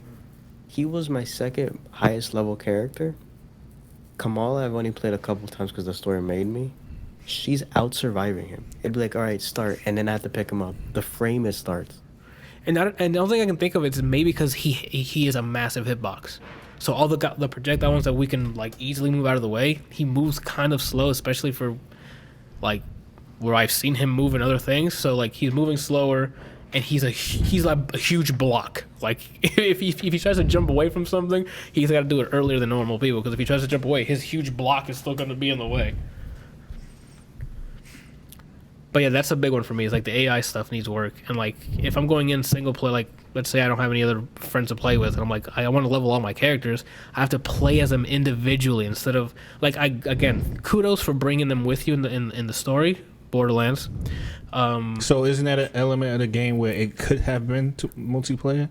Because you said that they're in no, I mean campaign. Like not the campaign part. Like what we're talking about is like when you're doing the missions that you can play with people. Oh, okay. Like if you don't have anyone to play with and you're soloing the stuff you can do with people, and you bring your AI companions, they should be leveling. At the very least, the control stuff like Brian's talking about, that's icing on the cake. That'd be fantastic if we had like a hot bar or something, like quick like buttons to be like, yo, use this, so we can fight like the boss or whatever. What is the point in them being there if they don't level at the same time? Like that doesn't make any sense. They do help. Like they do take out enemies and stuff. It's just they don't level. That's the problem. Like they do help. I don't know what's wrong with Hulk. I feel like at a certain point they wouldn't be helpful if they're not leveling, because if you're fighting an enemy that, let's say for example, I think his Widow was like level 24 or something like that, and you're fighting enemies that are higher level and they're still at the bottom. They get bodied. Yeah. So you spend most of your time just raising them. That's what I think they messed up. At that point, it forces you to go back and play as those characters and try to grind them up, which is not fun.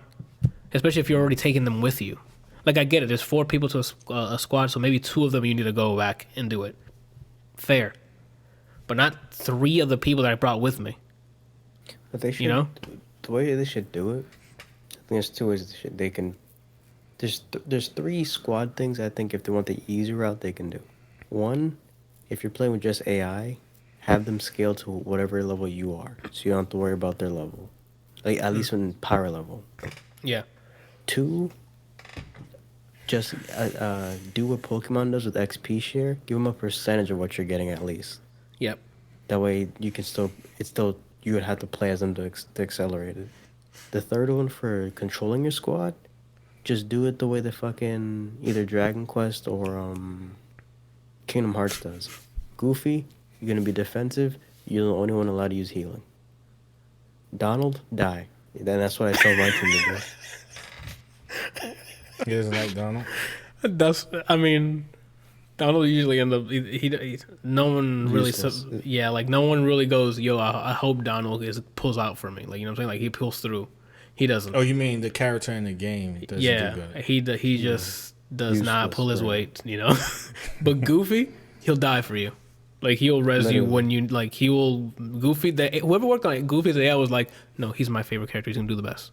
They grab the AI like, listen, Sora, treat him like Max, and he's like, oh well, you're not dying. Yeah. But that's a big one. Is the AI stuff? I think it needs a little bit of work. And there's like a bunch of bugs, like the UI bugs. I can't tell how far the revive meter is. Like when I'm getting healed. Like if I'm healing someone, it shows like the logo, reviving, and the bar, so how long until you get picked up. But if I'm getting healed, I'm just sitting there like, I hope I get revived soon. Quality of life stuff is where this game falls like the shortest.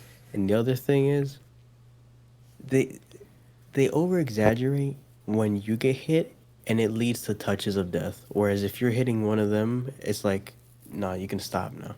So when I say that is like, I say I throw one fireball at you, Randall, and I get hit. This is basically them getting hit.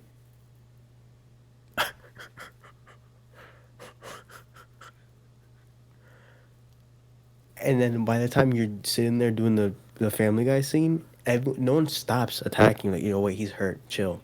No, they continue to hit you. So if you get hit by a random tracking fucking beam or whatever, there goes X Factor popping infinite. Mm-hmm. Jeez. But meanwhile, the enemies don't have any like action to show that they're getting hit. No, they do. It's just that like the best way to do it is like the only way to get a lot of hits on them, you have to juggle them. You have to do like a low sweep kick to get them airborne and then juggle. Because if they're on the ground too long getting hit, they'll be fine. If you're attacking an enemy, can another enemy break your attack on another enemy? Yes.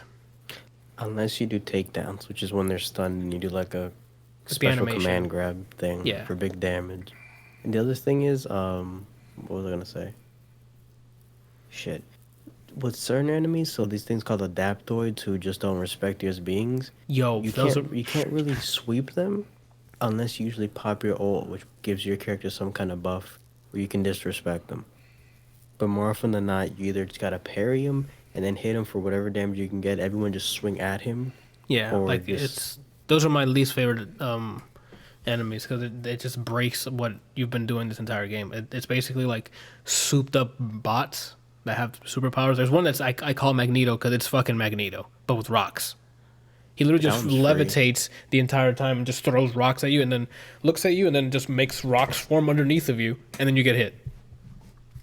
Like I can't with him. And then there's that's how you really feel. And then the fire one. What happened? There's one that sets himself on fire. So in this game where you beat up people, if you're in a certain distance from him, you take fire damage. So it's like, what? So if I'm there trying to do damage, I'm getting damage because he's on fire. When he has a certain amount of health, too, like about a quarter, he'll just Whitney Houston. If you don't kill him by then, he has overshield now. Yeah. Which is another stupid mechanic. This isn't a boss. This is just a random enemy. No, yeah, this is like a high level, like it's like an elite enemy. Like it's like one of those like when they want to up difficulty on you, they throw more than one of those at you. Also, imagine most of these characters have beams. Imagine you're behind. He's looking at someone else, right? You're behind cover. You throw a shield or whatever. Almost, maybe 2 frames. He's already turning the beams tracking you. And again, when you get hit by anything, you're like, wow. And then you're dead. Now, then you got it better than I did. There's one of these enemies that have pole arms, right? Mm-hmm. that when they attack, they charge up and thrust forward, and then the beam comes out, right?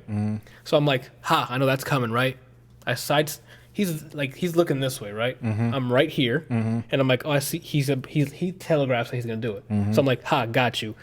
Jump out of the way or slide out of the way of the Iron Man this way. I am now next to him. I can see the curvature of his ass. He's in mid attack like this. He's doing this. He doesn't turn. He doesn't auto turn. Like, I hate it. The beam does. What? So he does this, and the beam goes from here backwards towards me, and I'm like, I'm done here. What? Yeah. Dude, those are the fucking worst. Like, I don't understand why games have like auto tracking with a lot of their attacks. Yeah. Like the worst ones for me is any sort of jump attack, and you know, like. Fucking cat. I don't know what that was. It reminded me of Isle of Dogs. Sorry. So like, I don't remember if it was Brian or Randall that was there, but I found the clip the other day of when I was playing God of War, and the fucking ogre. So the ogre like jumps at me, right? He jumps like this, and then I like roll out of the way, so he goes and tries to hit me anyway. Like, that's not okay. Okay, Jeez. Like if you have any sort of like lunge attack, jump attack, anything like that, unless there is a good reason, like he has thrusters, like, oh, he jumped at you, noticed, and he thrusted off to the side, and that's something that he can do. Fine. He should not go in midair while he's jumping forward. Okay, like, this is bullshit. Yeah, they don't let the AI commit to their attacks like that. Like, if you're committing to a velocity, you gotta make them look dumb. Like, I got out of the way. Like, at the very least, like in your example, if he's in mid attack and he sees, oh snap, this dude is about to body me, let me not shoot the beam and try to defend myself or something like that. Not let. The beam got my back. Yeah, the beam got it. Shoots in the opposite direction that is not even facing. Like, that's just that made stupid. me mad. I was in the middle. That was in the middle of they're called. You know how the X-Men have that training room? Yeah. Well, they call it the danger room. Then here they call it the harm room, which is holographic, augmented reality something. Machine. Yeah. Well, I'm in there doing that, and in that mission you have to do like 10 waves back to back without dying. And then I think it was on the fifth. I think it was on the fifth one before you helped me, before you carried me through it. That happened, and I died. And I'm like, oh. Well, luckily I still had a revive, and I was fine. But imagine that being my last life, and he hits me with that fucking wanted ass beam. Yeah. No. It wasn't the fifth one. It was the fourth level of the harm thing. There's 5 different levels, and they get harder. I had Iron Man on my team, right, Randall? And when the teammates get down, you can res them, right? He got down while floating, and I couldn't he just sat there. So you couldn't get to him to raise him? It looked like he hung himself. He was just sitting there like... In midair. He was just sitting there. You saw his player model just... So I could not... I had one less teammate. And yeah, so you had to finish it with one less guy.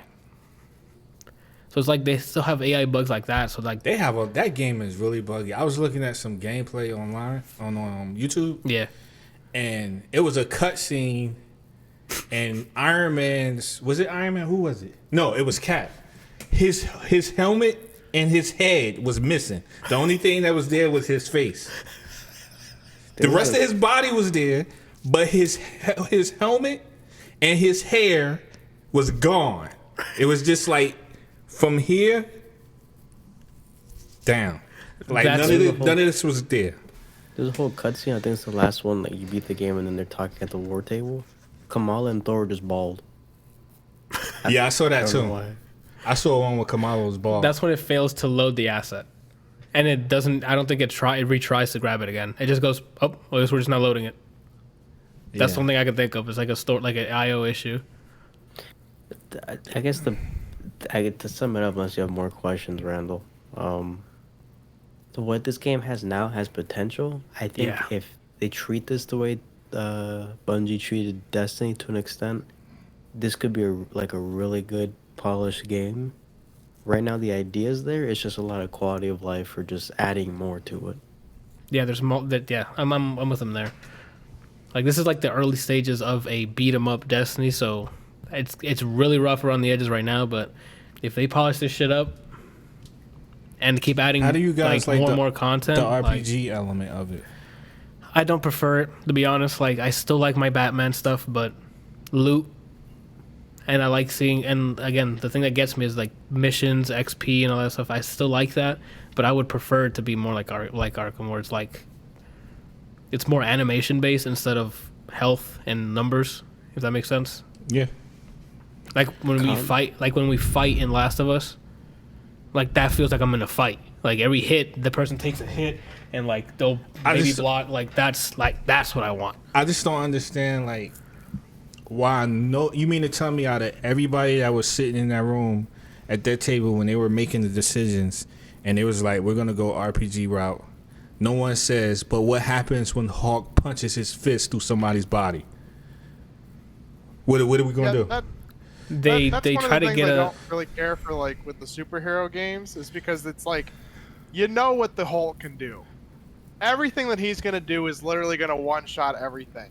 But then you get into the game and he's like he'll like fucking come in, smack something, and the guy's like, oh, you know, it's like that's.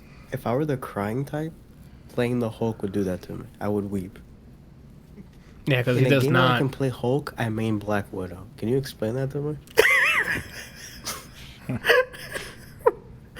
I was gonna say they try and write the excuse because those bots are like enhanced or some shit because MODOK or well spoilers AIM infused stuff in each of those bots, and that's why like the last one's the one with like Magneto and stuff. They have the most power invested in them. Like okay, but then I have a counter for that. So then, I mean, I don't have another explanation for that. Like, if the Hulk and Thor are struggling with these things, then why did Black Widow even show up? She should have stayed home. Because if they can't do anything with her, I mean with them, then she's definitely not going to be able to. She do got anything. guns. 1, 2. She against Munich. Let me set my gun in revolver mode, dude. And so, yeah, actually those are it's like infinite ammo, so you can just blast some guy to death, and it's just fun. But yeah, what was I gonna say? And she like again, there's no right answer.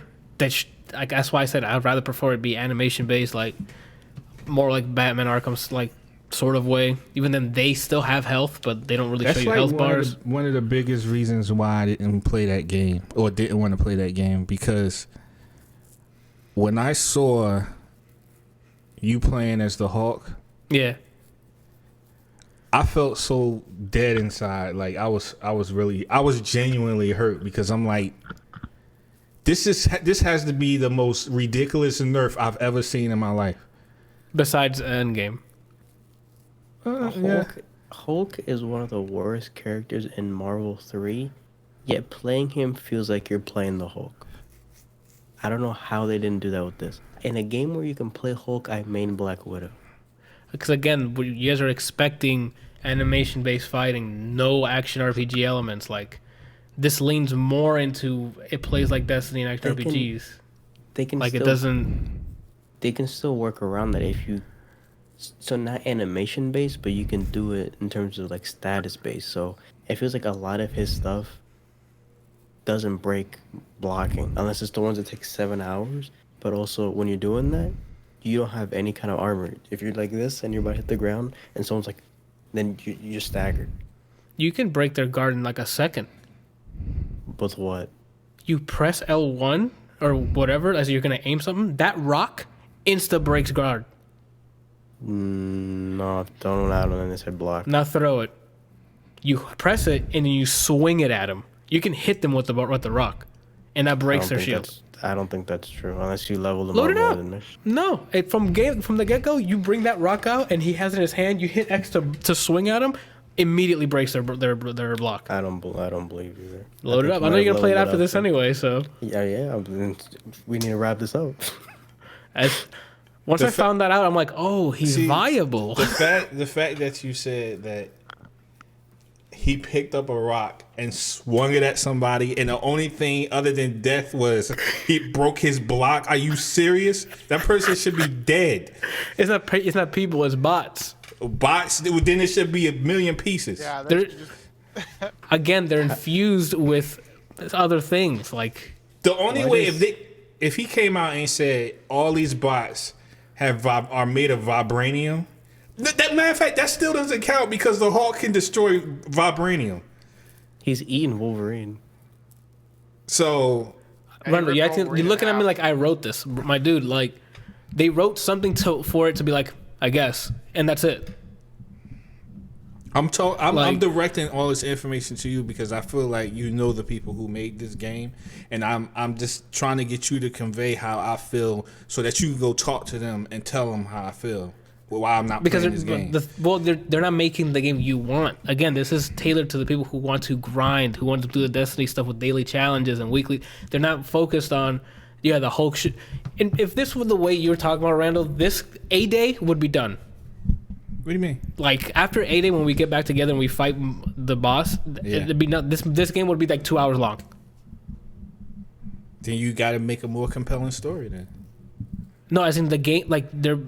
I understand what you're saying. Like you would go through the game really quickly. Is what you're and you'd be tired of it because you're doing that. You just walk up and punch a guy once. Well, that's what I'm saying. Like you would have to introduce something that's more like formidable, like a more stronger opponent, like Thanos or some junk like that.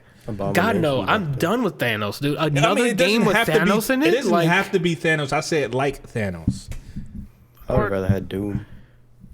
Or make it so that like when the Hulk's coming up, you just send thousands of things at it, and the whole time you're literally just bashing through them. Like it's Dynasty Warriors or something? Yeah, like whenever he's involved. Yeah, like Dynasty Warriors. Like Dynasty Warriors where you play and it's like a flood of them and you're just swinging, killing. You just literally are destroying everything. Like at least that is like satisfying when you take your hand or your spear or something and you're just like, and you just take out like 30 people. Field. Hyrule Warriors, that show's a blast. I'm gonna keep yelling. What? It's talking to Shannon. Oh, I'm like, I didn't say anything about your yelling.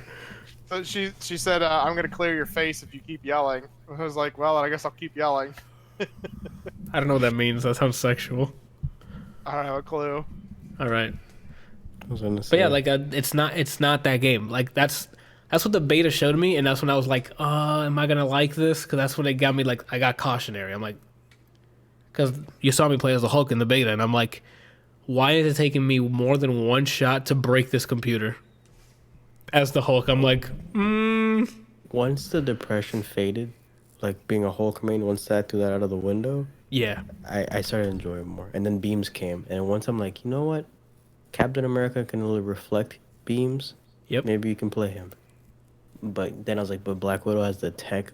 Yo, Cap, Combo City. Also, he's up there. I told you this during the beta. I was like, yo, Captain got combos. Yeah, but I put my hands on it. Yeah, it's good. Basically infinite. It feels really good. You can loop in the shit. The hell? Like when you do combos in that game, it feels very, very fucking satisfying. Because you're out here doing like Marvel combos and like without assists. Like you hitting here using meter on some of these people, you juggle them, you do some resets and it feels great. Like when I fight an enemy that has a lot of health, I'm like, let me see how long I can get this combo going for. Yo, Kamala too. Earlier today, I got some fucking restand juggles, dude. What the hell?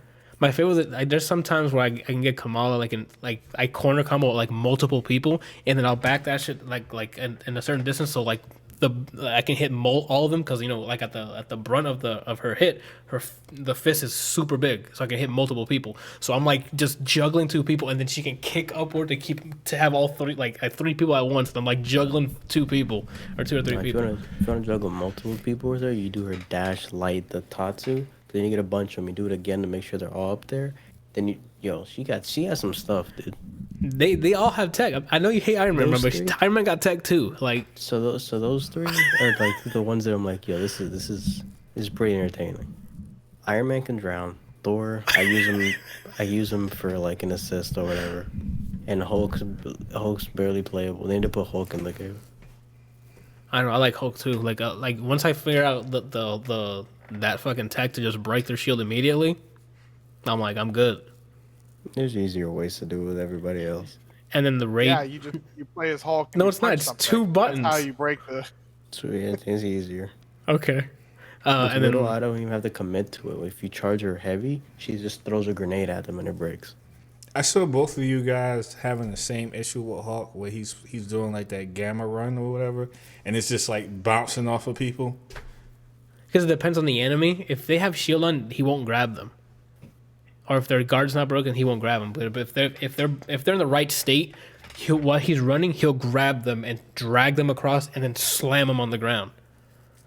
And if it's a big body bot like an enemy, and you charge at them, he does like a unique like animation on that big person. So it depends on the enemy. He's supposed to grab them. Randall saw with big enemies, I basically just smeared my asshole on them and then kept running. Yeah, that's buggy.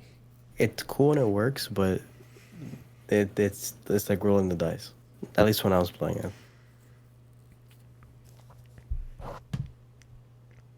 I don't know, man. Crystal Dynamics? Yeah. They made Where they located? Bronx. You're not allowed. I don't remember. They in New York? I don't know. I was just saying bullshit so I can make that one joke that Kelsey makes about you not going to New York anymore. He's not allowed in New York. Yeah. Asking if he's going in though. But yeah, the combat I wish was more like Arkham, and the parts that they made RPG-ish, I wish they leaned more into that. California. But for now, the game, I don't think it's worth $60. But since I spent the $60, I'm putting the time in, and the game's pretty enjoyable. It's one of those games where you can pull up a stream, pull up a podcast, and just. That's how I felt about Samurai Jack. Did you like, hear what I he spent said? the money. I'm gonna fucking destroy this game. What did he say? That's exactly what we were talking about a couple of days ago. He said this game is not worth $60. I would think so. I would never want to hear a person say that about my game. Never, Anthony. I'm gonna make sure to exclusively tell you that whenever you release a game. But you would be lying, because my jump would be thorough.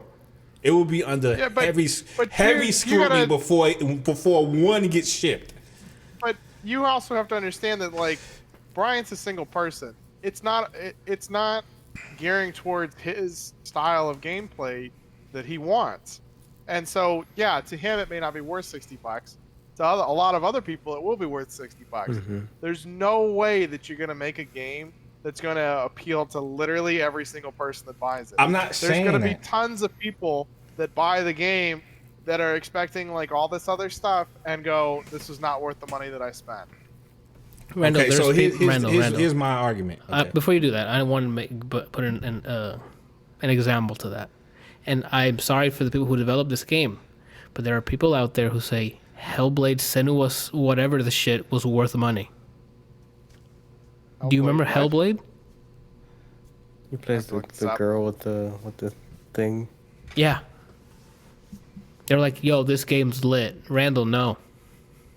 No. I've seen. That's what it was. Yeah, they were like, "Yo, this game needs to be bought." No. I think the only thing about that game is that it looks good, but other than that, it didn't look that great. It didn't. I thought it was supposed to be like super good. I know what I saw. It looked really good. Maybe maybe actual gameplay doesn't look that good. To be fair though, Anthony fell asleep for part of it, so maybe he doesn't remember what it looks like. Oh, okay. And if you got me to fall asleep, my guy, I don't think you're worth $60. Yeah. I mean, look at Last Remnant. Like, if your gameplay's not keeping me awake, my guy, no, your game's not worth it. Because your game is not fun. You don't like GTA 5? Oh, he didn't fucking play. Yeah. Oh my! Why did I ask that question? Was I gonna say? at the game's current state, not worth $60. But I genuinely think if handled correctly, this game could be pretty polished and a very good. It'll be really easy to recommend the game once they do the Destiny polishing. I just hope it doesn't cost as much as Destiny's polishing. Let's hope not. My thing, Kelsey, was like, I wasn't saying that to say that I'm trying to. I would be able to make a game that would please everybody, because obviously that's impossible. What I'm saying is that when I would make a game, it will always be true to its authenticity. So when people play the game, they would be like, okay, this is true to the lore. This is how these characters act. This is how they perform. This all makes sense. Now, you get into the area of being subjective where it's like, oh, I don't like this gameplay because I prefer games play like this, or I prefer a game to play like that. That's when I can understand somebody liking it versus somebody like not liking it. But You almost hit me, dude. Relax. what? He almost struck me just now. Relax. I was nowhere near you. Shit, dude. But what they will not say is that this isn't true to the lore. Devil's advocate, counter argument to that. This isn't canon to MCU or anything we've seen. This is its own world of Marvel's Avengers. So in this world, maybe Hulk's a bitch. Yeah, I Those mean, are he facts. could have grown a conscience, and because like his power is related to his rage, and if he spends the whole time being a little bitch, then he's not going to be very powerful. I'm just gonna pretend like I didn't hear any of that.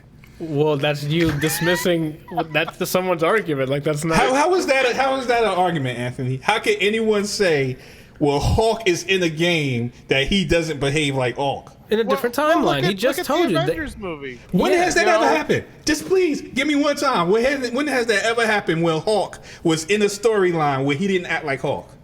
When he got bodied by Thanos. The Avengers Endgame? Yeah, Thanos bodied him. He's all like... Thanos is stronger than him. Sounds like he's a bitch to me then. No. Really? That's what that means? That's what it means. He took that big ass L. He's like, I'm too scared to come out again, bitch. I mean, I will agree there is some... with the gauntlet is stronger than him, I will say. And he knocked him out before he could even like get to the point where he was super angry. Sounds like, okay, well it seems like these that's robots. because He wasn't, that's because he was weak because he wasn't angry. Maybe, And then same thing with when Bannon learns to control Hulk. He said Bannon. Banner, you mean? who Bannon is. Banner, whatever. Maybe if they did Planet Hulk correctly instead of Thor Here we go. Ragnarok, maybe he would be Earthbreaker Hulk. Maybe he wouldn't have gotten knocked out in a fucking ship. Maybe these are some things, you can consider. I think they nerfed him for plot points. That's what I think. There you go. So they nerfed him for plot points in Marvel's Avengers. An entire game that's just... I mean, he did it for an That's entire just movie. bad writing. It's an entire movie. Huh? They did it for No, an entire Hulk movie. was bodying people in the rest of the movies. It's just when he went up against Thanos, it was a different story. Hold on. The rest of the movies, name a fight Hulk was in after the Thanos thing. I said the In other that movies. movie. I said when he met the Hulk. But we're talking about. when he met Thanos. Okay, but we're I'm not talking talking about about anything after Thanos. And we're talking about this entire game, and now we're talking about Thor, him getting bodied in the beginning of Infinity War, not even Endgame. So the next And two that's- movies, That's an He did entire nothing. movie and then some. That's a whole arc. And he's not nearly as strong in Endgame as he is, before that, because Banner learns to take control. Because Bannon learns to take control, and so he can't be just, hulking out. Yeah. rage filled. He has a conscience. It's the same thing with what's the guy that like can't die in the DC universe? The one that Superman fights all the time. Superman. Doomsday. No, it's another one. It's Doomsday, Doomsday. yeah. Yeah. Well, he he does just die. comes back No, stronger. Dark Side. You're talking about Dark Side. No, Doomsday. The guy that Doomsday dies and dies, then though, comes back yeah. stronger because he's immune to whatever the thing that killed him. Or he, So he dies when he's brought back, like through his chamber or the clone. He's now immune to whatever killed him in the past life. yeah. And so part of why it is that he's as strong as he is because he doesn't have a conscience. He just is, and he does. And then, like, at a certain part, he gains a conscience and literally cuts his power in half because he understands like limits. And he also isn't like as rage filled as he was before. Because right before shit gets real with World Breaker Hulk, he has a conscience, and then spoiler, anyone who looks at me is gum. What were we talking about? Yeah, how did we get here to Hulk? Who? Hulk is a bitch. Well, Randall, who you gonna pick, Silver Surfer or Hulk? We already been through this. You already know who's at the top of my list. No, I'm not saying who's your favorite. If they had a battle, you think Silver Surfer would just body him? Are you serious? I mean, it depends how angry Hulk is. Do you know how powerful he is? Can you stop swiveling the mic? Because you're making me angry with this crazy question. I gonna go green? Don't take it out on the audio. Yeah, don't take it out on the audio. There's people who drive to work with us, okay? When Adam used to work theater, he's like, the absolute most infuriating thing ever was, yes, when people like tap on the mic to see if it's going. He's like, I almost tackled people when they would do that shit. Yeah, you gotta can't mess with the audio. Johan says the 5th anniversary of Undertale. I never played it, but congratulations, because they actually got a lot of fucking awards. So, and I think it's sold well too. I recommend it. Congrats on the 5 years. It's been 5 years. Wow. 5 years. So yeah, man, I recommend it, man. Even at $60, I recommend it. The campaign's worth it. I like the animation. I like the voice acting. Like for $60, I would say if you know this is the kind of game you're gonna like. Yeah. If you're not expecting Marvel's Arkham, then I would say that's a good investment into what the game could be. If you're already skeptical, wait for a sale. Yeah. But I think it's at least something to do that's fun. If you know long day at work, you wanna play something, but you don't want to go into the lab or fight another GT Goku or whatever the case is. You just want to go and just beat up bots, level, get some loot, you know, that kind of thing. This is a therapeutic game, I would say, until a beam hits you. What was I gonna say? Yeah, yes. Like if you know this is a Destiny type of game where you're gonna be grinding, it's multiplayer. So if you got a group of squad mates that you want to go and play co-op for endgame, this is it. How many people can play? It's 4 people. Guaranteed. Those missions didn't look fun though, man. I guess if you're like a person who just like wants to destroy stuff, then it might be. That's what you do. You go into the mission, you go and look for loot, you do some puzzles sometimes, and you look for secrets, and then you beat the crap out of stuff, and that's it, man. Like that, and you can do that with a bunch of friends. You gun to revolver mode too. And you can shoot people with revolvers. Like, if you know that, knowing that, and you're like, oh, that sounds interesting. I wonder if it's fun. Yes, I recommend that. It is that, and it does that fine. And they're adding more characters, so they already have for now. Yeah, they're free for now. So they already have a trailer out for Bishop, and it comes out with an arc, so it's like more story. So I thought it was just a character, but it's more at least her, yeah. So we'll see. But hers comes with more stories to find out where Hawkeye went, because after A-Day he disappeared. So now you're looking for Hawkeye while you're playing as Hawkeye. She's voiced by Ashley Birch, apparently. I believe it. Who? Tiny Tina. So every time they release new characters, is there a story tied to it? We don't know, but for this one, there is. Character. So, because I know Black Panther was supposed to be a character as well. Yeah. So maybe they delayed the announcement that they were going to do for that. Because it happened like this the week of when they were going to do the announcement. So if they do that, that's another good addition. Like a new character, a nice little arc for them for a story. Whether it's, I don't know if it's going to take like 7 hours to beat, but even if it's a couple hours, why not? So yeah, I recommend it. Character level too. And that too. You can unlock a new tree, like depending how you can make them, new skins for that character. Hopefully they has like a whole package for that. That's one of the things that I'm hoping they do down the line. I guess if we're still comparing it to Destiny with some of the expansions added the whole element or like subclass. Yeah. So maybe they dive deeper into the game in that way. The further we get into its life cycle. Do you guys like the way the structure of RPG, how it works? Can I get more context? Like, I don't. Yeah. Like, what do you mean the structure? Like, it's different across different RPGs. Like, yeah, they do. They all have their flavor of how do they handle certain things. Like how leveling works, how attribute works, how. I mean, Mass Effect 1 to Mass Effect 2 is completely different. It's streamlined. Like Mass Effect 1 you had more control, more. It's expandable, I guess. Where in Mass Effect 2 you have limited options. Like it's more. It's more geared to just go out there and do action stuff instead of let me build my character with all these attributes. They narrowed the amount of attributes and just pick main. Like they pick one or two fucking trees that you can go down.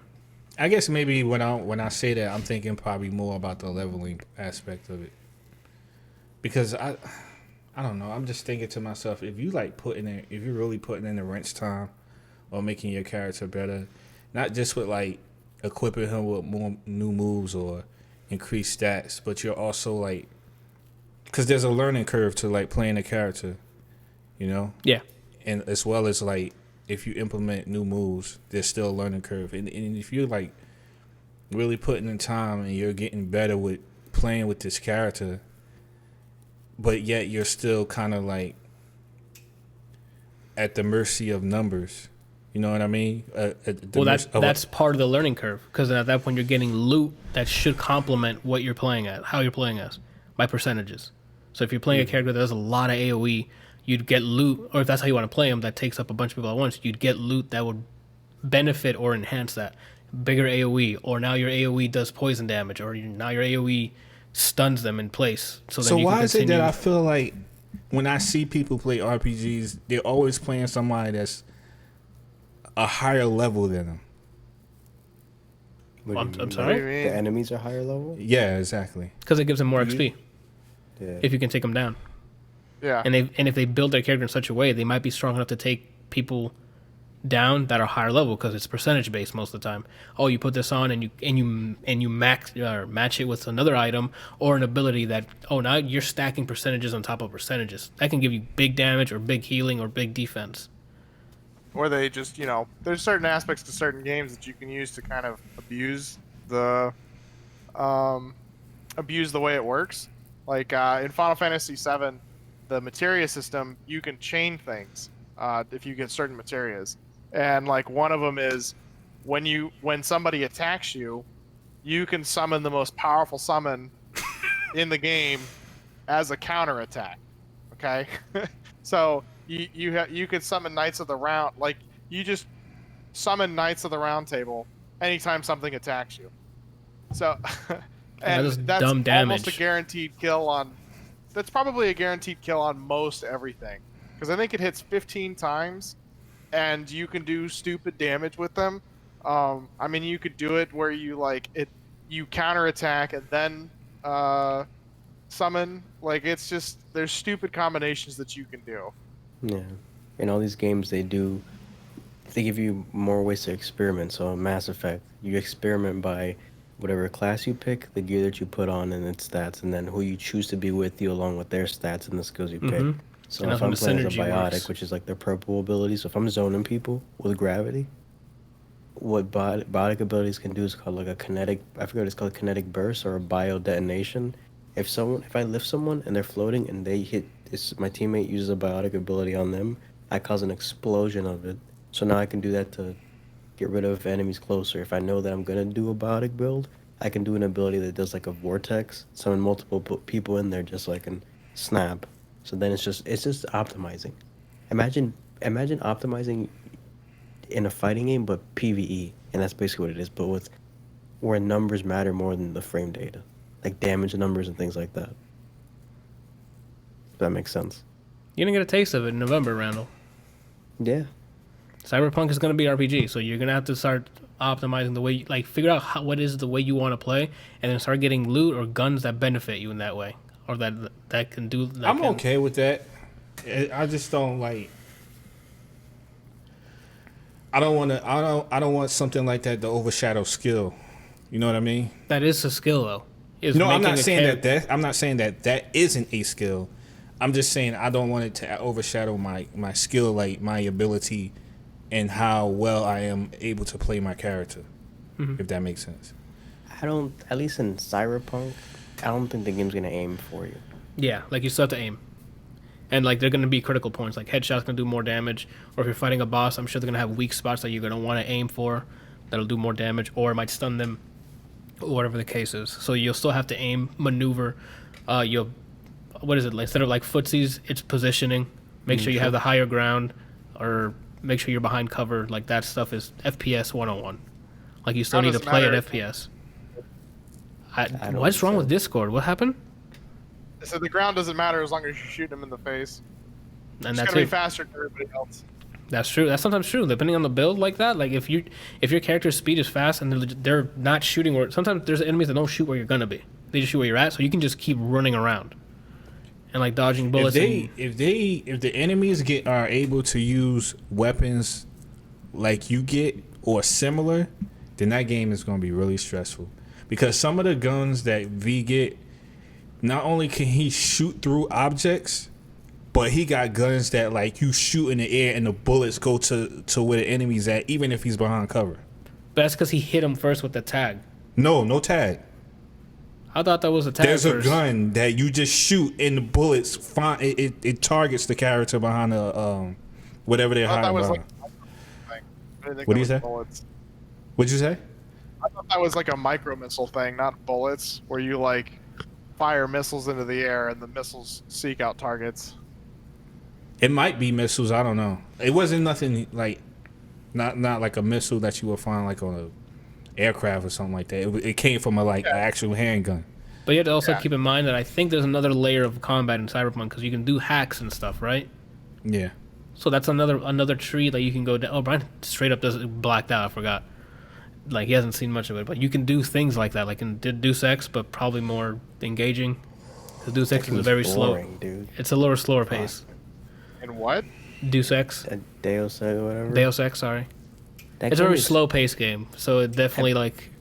It was the quickest I went from like this might be cool to I don't give a shit about what you're saying at all. So yeah, I mean like that game was dry as fuck. We'll continue. You'll know in like a month or two. So. But until then, you have Sekiro that you need to stream. So that's content, Randall. Like I know you're gonna do at least one dag if you play Sekiro. So like, and that's content. I don't know. Are you serious? Yeah. I have a strong feeling that I'm probably not going to play that game. Oh, okay. It's because Bryant said you should play it. That's true. Brian fucked up. That's why I don't recommend things to you guys anymore. It wasn't that. It was I never had interest in that game. That's what they all say after I recommend something. Like even before it came out, I was like, I actually think Joe ruined it for you. I think that's the real reason you won't play it. Why? Because wasn't he basically sucking them off in front of you every time you mentioned the game? Yeah, he really liked the game. He says, I think out of spite you're not playing it, just so he doesn't get the satisfaction. No one has that type of control over me. I just never, not even you. Don't even try it. Anyway, I was never interested in Randall. that game. What am I? I have Mr. Universe. What? Besides that, aren't you Harley? Fuck. So that went sideways. I'm the director at a Federal Bureau of Control. So me. Play Control, Brandel. I don't care that you saw me play. Brandel. Control, Brandel. That's you and him mixed with Tim's. That's new merch. The Tim's part, even though it had nothing to do with it. Time, bro. Got him. Play Control. Look at Randall smiling because I said Tim's. Did you really play it? Yeah. I beat it. He didn't play the expansions though. No. Which is really good. I recommend it. Nor did I play I don't know. That game is a little too trippy for me. God, I love it, man. It has an aura, dude. Like the world, an atmosphere building around it. The world, the sound design, the gameplay itself too is fun. It's just I don't like when you start and they just pet peeve in anything. If I start a game and you're throwing words at me like I know what's going on, I check out immediately. I don't mean that. I'm Control, your Federate Bajingo secret tool. Like, the thing is what that doesn't the make fuck sense you for this, saying? Brian, is because the main character you play is in that same boat. So you ask the questions, ask her, and they explain it. So I don't know what. No, she goes in already knowing things that I know. What? No, she doesn't. The only thing you. That's a spoiler, but the only thing she knows is one thing, and that has to do with Polaris. That's it. After that, she knows that thing. She knows about the building. She doesn't know what that is. She finds out what like, Polaris is later on. No, but she's aware of what it kind of is, not what it is exactly. She's, Okay, this being. Yeah, she knows a lot more than I know. I wasn't talking about like how the game looks or the sound or the like the visuals, anything like that. And as far as trippy, I'm talking about the story. Like, Because you have to invest in it. Like, you have to have the conversation with all the NPCs. Like, even some of the stuff you pick up and read, like, it has information on what some of these AWEs are, or like the objects of power and stuff like that. Like, you're like, oh, okay. And then you're like, oh, how did it start? And like, what kind of powers do these things have? And there's trippy sections where like there's an object of power. I think it's in a flamingo stand. Mm-hmm. And then going through that level to get to the flamingo and then fight the boss for it. It's fucking awesome. John says Halo 2 stream. Actually, I don't even know what the fucking plan is for this week for stream. We're not there yet, right? We still haven't even talked about bleeding steel. I don't know. The story just didn't. I loved it, man. At first, I was like, whoa, what the hell's going on? Yeah, they throw a bunch of words at you, but they're going to explain it. And they do. I still feel like I don't know what's going on, minus the main plot point and the fact that his name is Darling, right? Yeah. That's my main. But everything else, I'm like, I can lift rocks and hit you with it. That's my story. I hit people with rocks. And the fucking, see, that's not enough for me. Randall, that I've gameplay. watched too many movies where I've seen people do amazing things. I need content. I need to know why this is happening, and it needs to be good. You know, they tell you that. Maybe you're probably a smarter man than I. You probably get it. But if they do that immediately, I'm already pissed. I already don't care what you have to say to me. And then the janitor, almost immediately, what the fuck is he saying to me, Anthony? I don't know. Talking about Auntie. Yeah, no, you can hold that. I don't know what the hell is going on for the first 30 minutes of the game.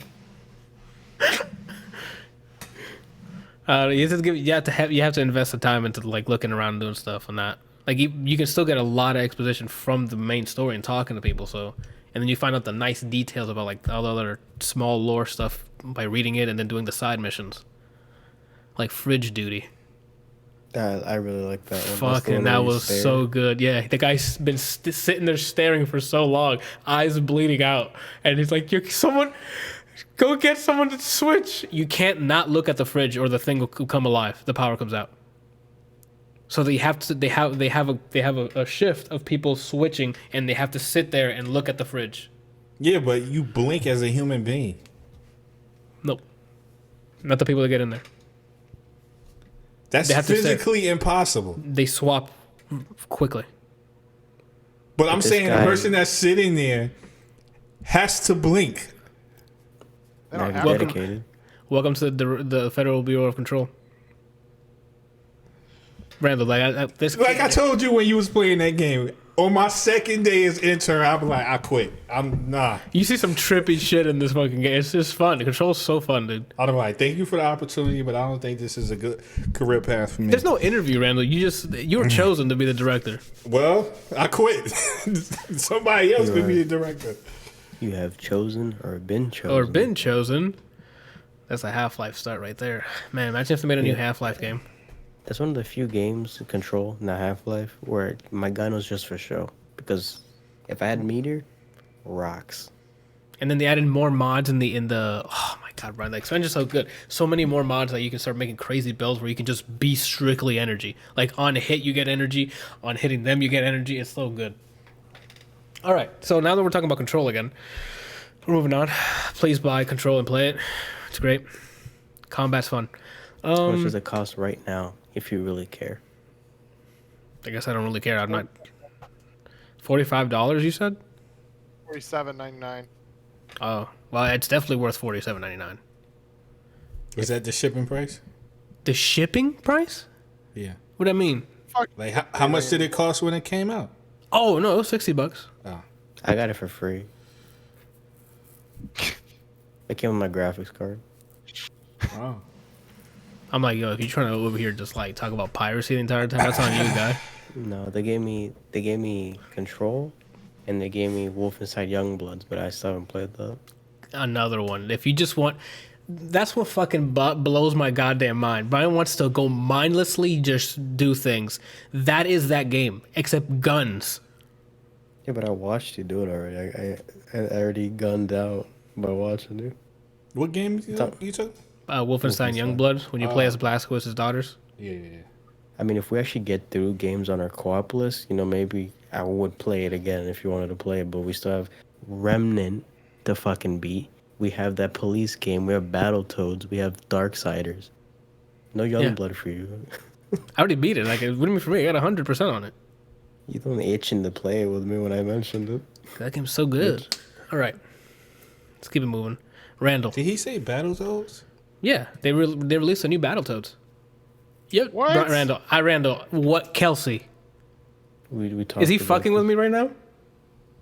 I honestly don't remember. I don't remember that either. I feel like we've had this conversation because I think I said the same thing last time where I was like, what? They released a new Battletoads. Oh, and Johan said Monster Hunter World. I do need to finish that too. I need to finish that. We still need to finish leveling in Final Fantasy. How many players is Battletoads? 3, I think. Oh.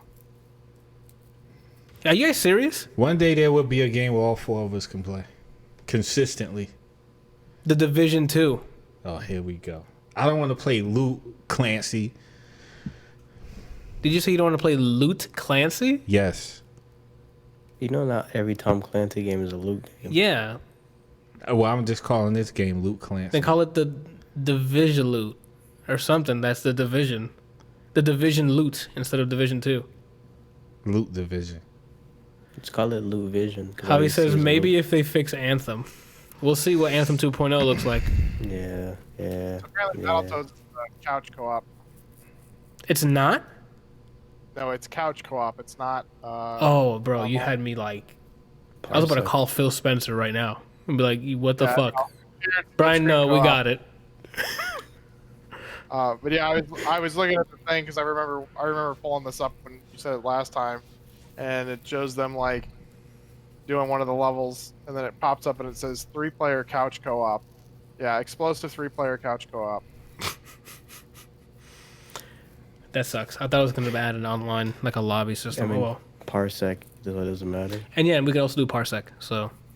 And this time, if we do play, and it's me, you, and Randall, you're gonna get in Discord so you can hear me tell you to get the fuck over there. It's like in Streets of Rage, so I don't keep dying on loop because you pieces of shit. That's not my fault. You're standing on the right side. We're done with this. I wasn't standing furthest right. I was standing on the right side, though. Word for least reliable partner, I don't know which one of you would get it. To be honest with you, it would be him. That'd be me. You know how many tags this dude took for me so my character could not level up? You stole my food so I couldn't survive. That's true. That is worse. And then you shot me when I tried to heal you. Oh, here we go with this. I at least killed some of the people when we played Brawlhalla. At least with Kelsey, he wasn't like, there was no discrimination. He swung at them, he swung at me. Everybody got hit, I'm pretty sure it's me though.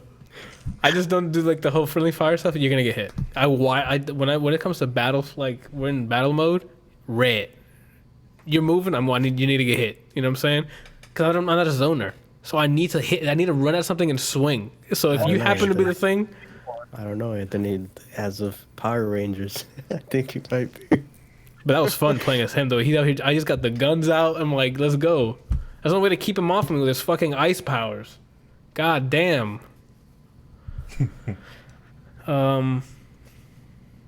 Randall. Bleeding Steel. Oh, I was saying, what is that? It's a Jackie Chan movie. What? Yeah. It's a Jackie Chan movie. In 27, is this after or before The Foreigner? I don't know. What is this art? It takes place in the future. Okay, Yeah. go ahead. Talk. I didn't know he made another movie. Oh, he has like 2 movies coming out this year. after the obviously I didn't know he made not one. The last one I saw was The Foreigner. So nah, that's all he does is make movies, bro. No, I've seen him kick people. Okay, he's taking a backseat to doing a lot of like his own stunts and action movies because it just takes so much out of him. I mean, he's like over 50 now. He's pretty old at this point. Let's see. $50 million. Yeah, he's 66. So I Who do you mean, think y'all kidnapped? Chelsea Clinton? Sorry, that's on my rush hour. Brian triggered me. I'm sorry. Supposedly there's another one coming out. Why? It says rumored though on IMDb. Nah, man, just leave it. Leave it, please. Just leave it. Stopped at 1. Yeah, 2 they could. At most. The third one, not necessary. Just leave it, please. Bleeding Steel. New So Jackie Chan movie. he's a cop. Looks like the year's 2077 in it. Yeah, it's futuristic, and there's a bad guy and futuristic guns and stuff like that. Not flying car level, but futuristic stuff. And Does he run into Ryan Gosling? But you said no flying cars. Never mind. Yeah. So there's this scientist who made a breakthrough, and basically he made like a cybernetic heart, and a cybernetic heart is supposed to unlock healing factor for anyone who has it. Oh, so when do I sign up? You really? You would do that? If someone said, we have now unlocked super healing with a cybernetic heart, you have to take your heart out and put in a cybernetic one. You're signing up for this crap. Take what out, Randall? You take a what? Cybernetic heart. No, you said you take your heart and then you killed yourself just now. It sounded like you were drowning. I don't understand the problem. I guess he growled at him. Yeah, I think you're really pissed off. So you would do this? Yeah, why not? If I can afford it. Are you sick? Why would you do that? Why would you take the risk? Well, I mean, What do you mean take? What You risk? just said that Just because someone says they made a breakthrough and they said, "Oh, we tested it and this is good," does not necessarily mean that it could be a special case for you where that does not work. Well, before they That's release the it to way the public, they would need to get it cleared. I just said like 2 seconds ago, just because they got it cleared and they said they tested it and said as it worked, does not mean that it won't be a special case where it does not work for you. That's like saying I'm not going to... Every human body is different, man. Just because they say that, oh yeah, it works for the masses, does not mean it works for everyone. That's like I shouldn't take Tylenol because I might be a special case where it's going to make me seize up and die. There are people who are allergic to Tylenol. And you take Tylenol, don't you? Because I'm not allergic to it. That means I'm not going to be allergic to a cybernetic heart, Randall. Like, the same attitude. Like, it's the same thing. That's drastically different, bro. Oh, let's hear it. Being allergic and dying is two different things. Just don't buy a second Bugatti and get a second heart. So if you're like, it doesn't work, someone can just immediately put the second one in. I mean, What? What? A healing factor, it just means that you have a cybernetic heart. Like, it's not like, it's not like the heart itself is not gonna work just because they put it in somebody. I want revolver toes. Well, it has to connect with the rest of your body. So first of all, it has to be able to like. And I'm the most not compatible reject it. person on the planet. Huh? I'm the most compatible person on the planet. So that heart's gonna be like, yeah, I'm home. It's gonna be fine. Regardless, just because, like I said, if they put it in and he doesn't get the healing powers, he still has a cybernetic heart. Like, it's still gonna do what it's designed to do. But what if his body rejects it? Randall, like 23 seconds ago, I just said I'm the most compatible person on this planet. We're not listening to your rubbish. I don't know that it can reject something that's cybernetic because it's not a living tissue. It's like, anything that, it doesn't have to be living tissue. It's the fact that it's a foreign object. There are people who like try to get. I need you to say what you normally say. Foreign contaminant. You normally go foreign contaminant. Go ahead, Randall. You can't just on command say that it has to come out. Talk about it. But then he tries to force me to say "get the fuck out" when Abigail's on screen. Hypocrite. Yeah. He is. I'm telling you. I don't try to force you. I just Go back. I just look at you and I say, Bryant. I derailed it. Go ahead. Keep going. Sorry. I thought you would say this turned out to be longer than I thought. No, I was just talking about the whole body. There are like some people, like for example, I've heard cases where there are some women who try to get breast implants, but their body rejects it, so they have to get it taken out. So it doesn't have to be like living tissue. It's just whether or not your body accepts it. It could be a piece of machinery. It could be plastic. It could be anything that does not normally belong in your body. There's always a situation where like whether or not your body will accept it or not. Randall, for like the 8th time now. I'm not listening. We're not listening to you. No one's in this chat is listening to you. In my brain, I'm fully go on cybernetics. So why didn't you think my body's following? Do you think that you can fly? I know I can fly. So when you go in that roof and you jump off, you let me know how that plays out. I'm gonna fly for like a second, and then I'll fly and hit the ground. Okay. That's flying. I guess technically, yes, it is flying. I can fly. So Say again. your theme song is R. Kelly's "I Believe I Can Fly." And there you go. See, he gets it. So back to reality. I was watching the movie with Jackie Chan in it. What? You like Eminem too?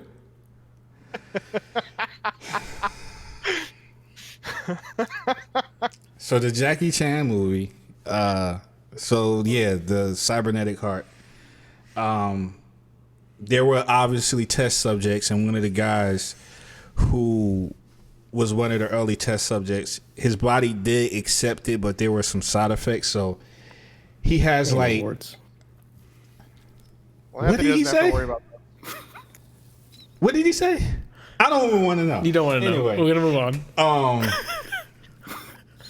So he's like the main antagonist. This guy that I'm talking about, who does have like Captain Warts. Because usually like the first rendition is that works is like, oh, it works, but there's side effects. So usually he has like increased something. In this case, he had like increased strength, speed, all that stuff like that. But it was also like destroying his body. Yeah, that's cool. What is your deal, man? You didn't hear the beginning part, so this running gag is just between me and Brian at this point. Okay. So Jackie Chan is trying to save. Well, him and his police department is trying to transport this guy and save him from the guy that's trying to get to him, and that's basically what the movie's about.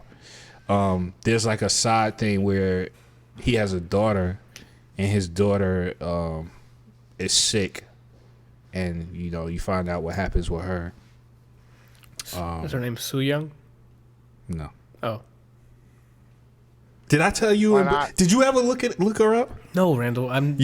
You guys need to look up Soo Young. Here we go. What she looks like now. Not only will it tell you how old you are, but like she don't look like the way she used to look. Tells me that. Okay.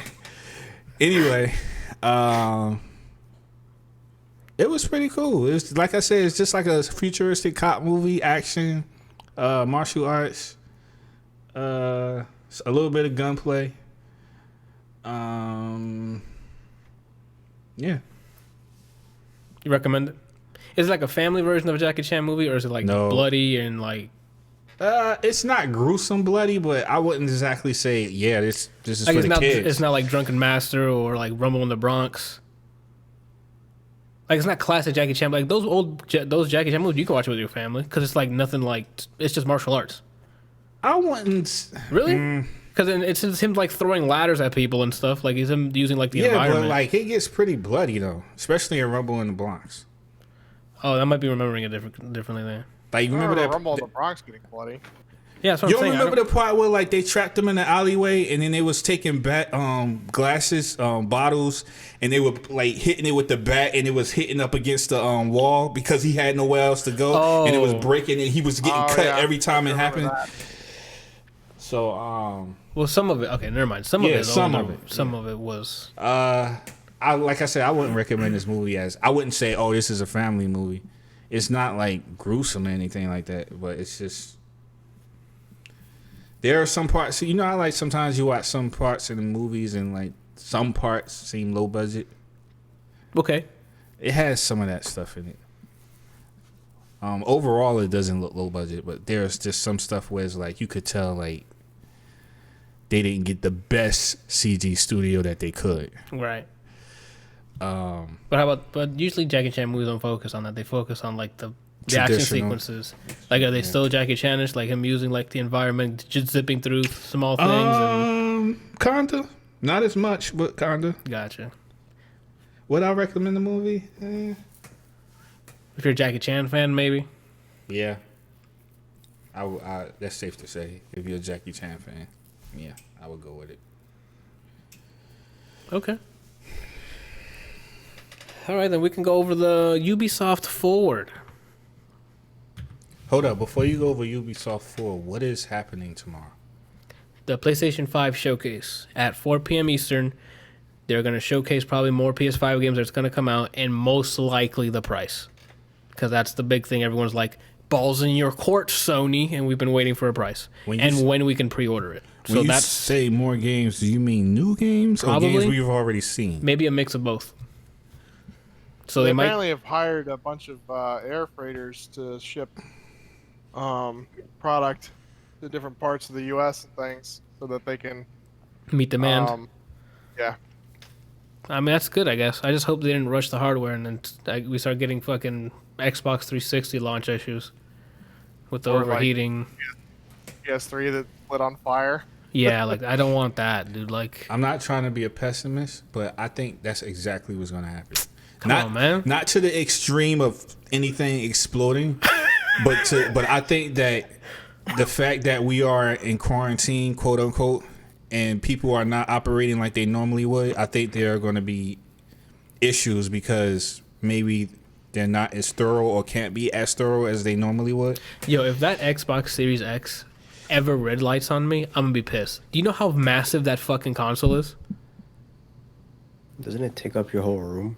But yeah, like, I'm questioning if it's going to fit in where my Xbox is now. Is it really that big? It's a thick boy. Yeah. You can get the Series S. That one's smaller. It looks like a landmine. I want power, Kelsey. If I'm going to waste money on a console, it better be the best fucking console. You feel me? That's why you don't waste money on consoles. It's that. Says, You going to get the PS5 for Final Fantasy? No. For Shannon's like, you need to get the PS5. What? Why? Yeah. I want to play Harry Potter. Is it? It's not PC? I have no idea. But the only other PC we have in the house is the server. Is my Plex. And I mean, it's sitting out in the living room, so it's not like she couldn't use it. But you know, for something like that, I think she'd probably be more comfortable on a console. Yeah. Yeah. You know, like I still don't like consoles. I still think they're a waste of money. But I do understand the like convenience of having some little box that just sits there that you can load up and play games and things. I really don't. I personally don't see the difference between having that and like a PC that does the same thing, other than the fact that you have to do like 2 extra steps in order to play stuff. I hate the amount of launchers on PC at this point. I really do. I'm getting really fucking sick of it. Like, I'm good for you, EA, that you went back to Steam, but we still need to load up EA desktop app. I think they're renaming it now. It's not gonna be Origin anymore. They're renaming it. Wait, what? They're renaming EA Origin to EA desktop app or something. Wait. They went back to Steam. Why? Because everyone wanted it, but you still need to launch. But then why do you have this extra thing that pops up? For what? So you can buy stuff through their store, and they get all the cut. Yeah, it's the same thing with Ubisoft. I mean, you can buy games on Steam, and it still loads up Ubisoft.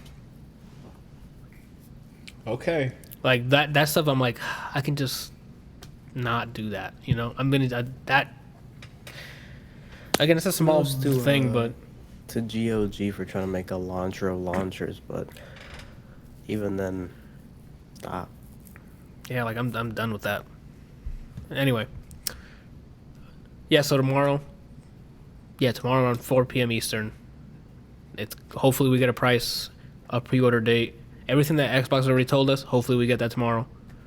What do you think they're going to show? They're going to show the price for both SKUs. Probably the pre-order date when we can pre-order the device or the system.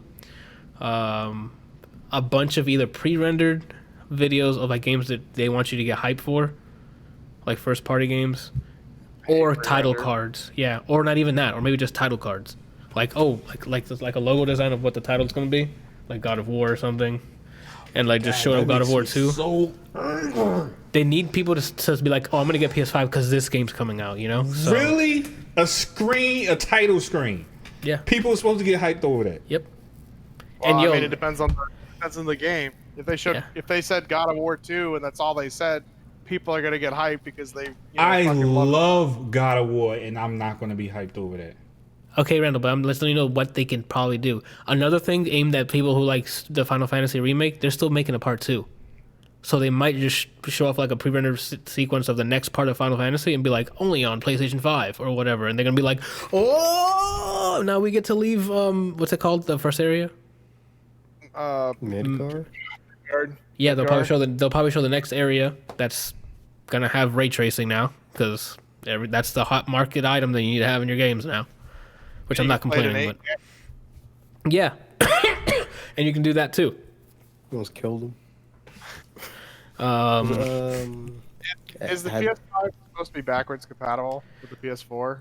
Yes, but it's very like rumors are coming out that it's like very weird the way they're doing it. So we'll see what games are supported. Which again, kudos to Xbox. They have backwards compatibility from fucking Xbox One. I got a twist for you. For some games. And then 360 works, and then Xbox One games work on the new ones. Go ahead. Which is probably... I'm going to go on record and say that this is probably unlikely. Go for it. But I'm just asking you this question because I want to see what your response might be. Me specifically? Yes. Go for it. What if on Wednesday... Tomorrow. They announce cloud gaming? They already have it. It's PlayStation Now. I know, but it's more implemented, like pretty much like how Microsoft is pushing towards that. Well, Microsoft, I still have asterisk near their cloud because the only thing they're putting on there is Game Pass games. What I thought what they were going to do is just it's not everything. It's not everything. Oh, I thought it was everything. So like that's my gripe with their xCloud stuff. It's just whatever's on Game Pass at the moment. All right, so let's say which is again is unlikely. What if they said that though? Everything that's on the PlayStation Store is now on the cloud. Yes. That's a good move. What devices? What do I need to play on those devices? What if they they say they're pretty much competing with Stadia where all you need is a controller and a browser? Do they have apps for my Android TV that's sitting in the living room so I can play it on my 4K TV? So you're saying if they say everything I want them to hear, or they said everything that I want to hear, then I'd be like, good move. Like, I don't know what you want me to say, Randall. Like, that hypothetical that's not happening, sure, that's great. That's a good move. Because when we were talking about consoles the other day, you were pretty much like they got going into convulsions over the Xbox. Because they're making the right moves. They have the structure, they have the player base. Like when you load up, speaking of which, guys, today's September 15th. Download the Xbox Game Pass app, and if you are a Xbox Game Pass Ultimate, you have xCloud. Right now, you can play on your phone. Great, you can connect Bluetooth controllers or directly and play anything that's on the Game Pass there. Nice, it works. What's Sony's? Oh, you can download this app on the PC, and you can only use the PlayStation 4 controller unless you make it seem like it's a PlayStation 4 controller by using other software on your PC. Lit. Randall, come on. They're far behind. They're not even close to these two. Oh, PlayStation Now kind of works. I don't want it to kind of work. You got to be out here, all right? No, so I don't give a shit what the hell. So their cloud gaming, I'd love to see that. They had a head start, and they still have Stadia and Microsoft already surpassed them. They bought Gaikai Gaming or whatever, the cloud service. Then released PlayStation Now, did dick with it, overcharged the shit out of it. And here we are. They looped them. Google and Microsoft were like, nice try, and now they just fucking lapped them. So how hard would you be if they came out and said that they're now pairing with Stadia? to do stuff. I'd look outside and see the heavens falling down upon us. There's no way that's happening. If tomorrow they get on that fucking stage and be like, yeah, we're partnering with Stadia, we're going to close down PlayStation Now, and all their PlayStation games are on Stadia, nutting, right, like literally all over the fucking living room. Randall's just going to sit there with his phone out, just recording everything. He won't, it's going to be so thick, the camera lens will be covered, he'd be covered in it. There's nothing there's nothing to record. Oh, man. That's not happening. There's no way that's happening. What was your question, Randall? This is what happens when you mention the cloud. You already answered it. Again, it's gonna be some games like more Ratchet and Clank gameplay, probably more the Spider-Man Miles Morales game, more gameplay because last time we saw it was just like a cutscene trailer, so they'll probably show like a demonstration of like a level or something. Maybe some other games are coming out on launch. Go ahead. Probably gonna show Final Fantasy VII. Yeah, part 2 maybe. I don't know what else they have. I currently what? Ports. Maybe some ports. So yeah, like look how it's probably gonna be ported over there. If Capcom's there, maybe Monster Hunter port as well. Yeah, like look at the updated version of all of these. Making me happy. Resident Evil 3 port. Maybe hint at the next Resident Evil they're gonna do a remake for. What else? Ratchet and Clank gameplay. Maybe some Horizon gameplay. Maybe Killzone's back. Doubt it because we're working on Horizon.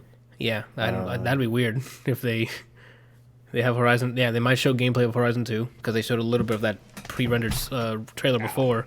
Part of me wants it to be like maybe more Demon Souls because before it was just that cutscene. So maybe they'll show like a level or something, like a playthrough. Did they say that this event is just for PS5 or is it a Sony event?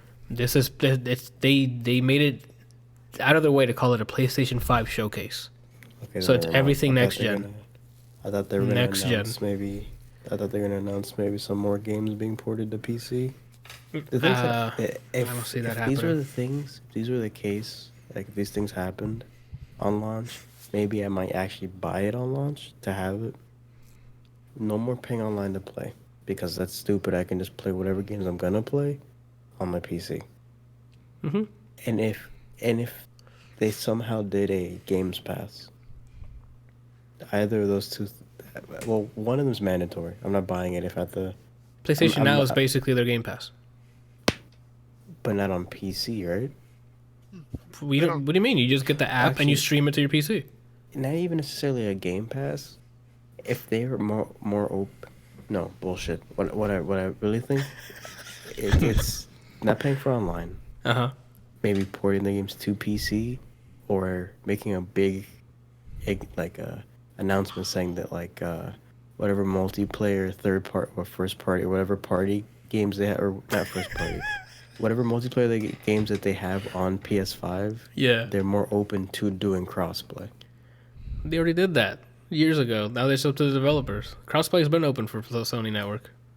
Yeah, but they're more encouraging of it or something. I don't know what word I'm looking for, but I don't know. But it's been open. It's always the developer's discretion. So. And the worst part about that means pushing it is what I guess what I'm trying to say. The only way they push it is they pay for the developer servers to matchmake it, because the reason the crossplay is working is that you still need a middleman to have an account to merge your other platforms into one, and then that's when it does the matchmaking. So what does matchmaking now? Call of Duty does. Activision has servers that they have an Activision or a Battle.net account, and then you attach your Xbox account, PlayStation, whatever accounts to that. And now from there, they ping their servers, they matchmake on all the platforms by pinging each of the platforms. Just seeing who's looking for a match or whatever the case is, the same way. And then you're mapped up into a lobby. So you still need the middleman of, all right, that's why 2K hasn't have crossplay, because they need to make a 2K server as the middleman. So you make the shift code account or the shift account. That's probably going to be what's going to be used for the crossplay. So your shift account for Gears, or for Gearbox, is probably what you got to attach all your Xbox Live accounts, whatever, so you can crossplay. That's the other thing. Or cross progression. If there's anything on launch that I'm I gotta play it ASAP, because right now, one thing I know about is Godfall. I've played Warframe.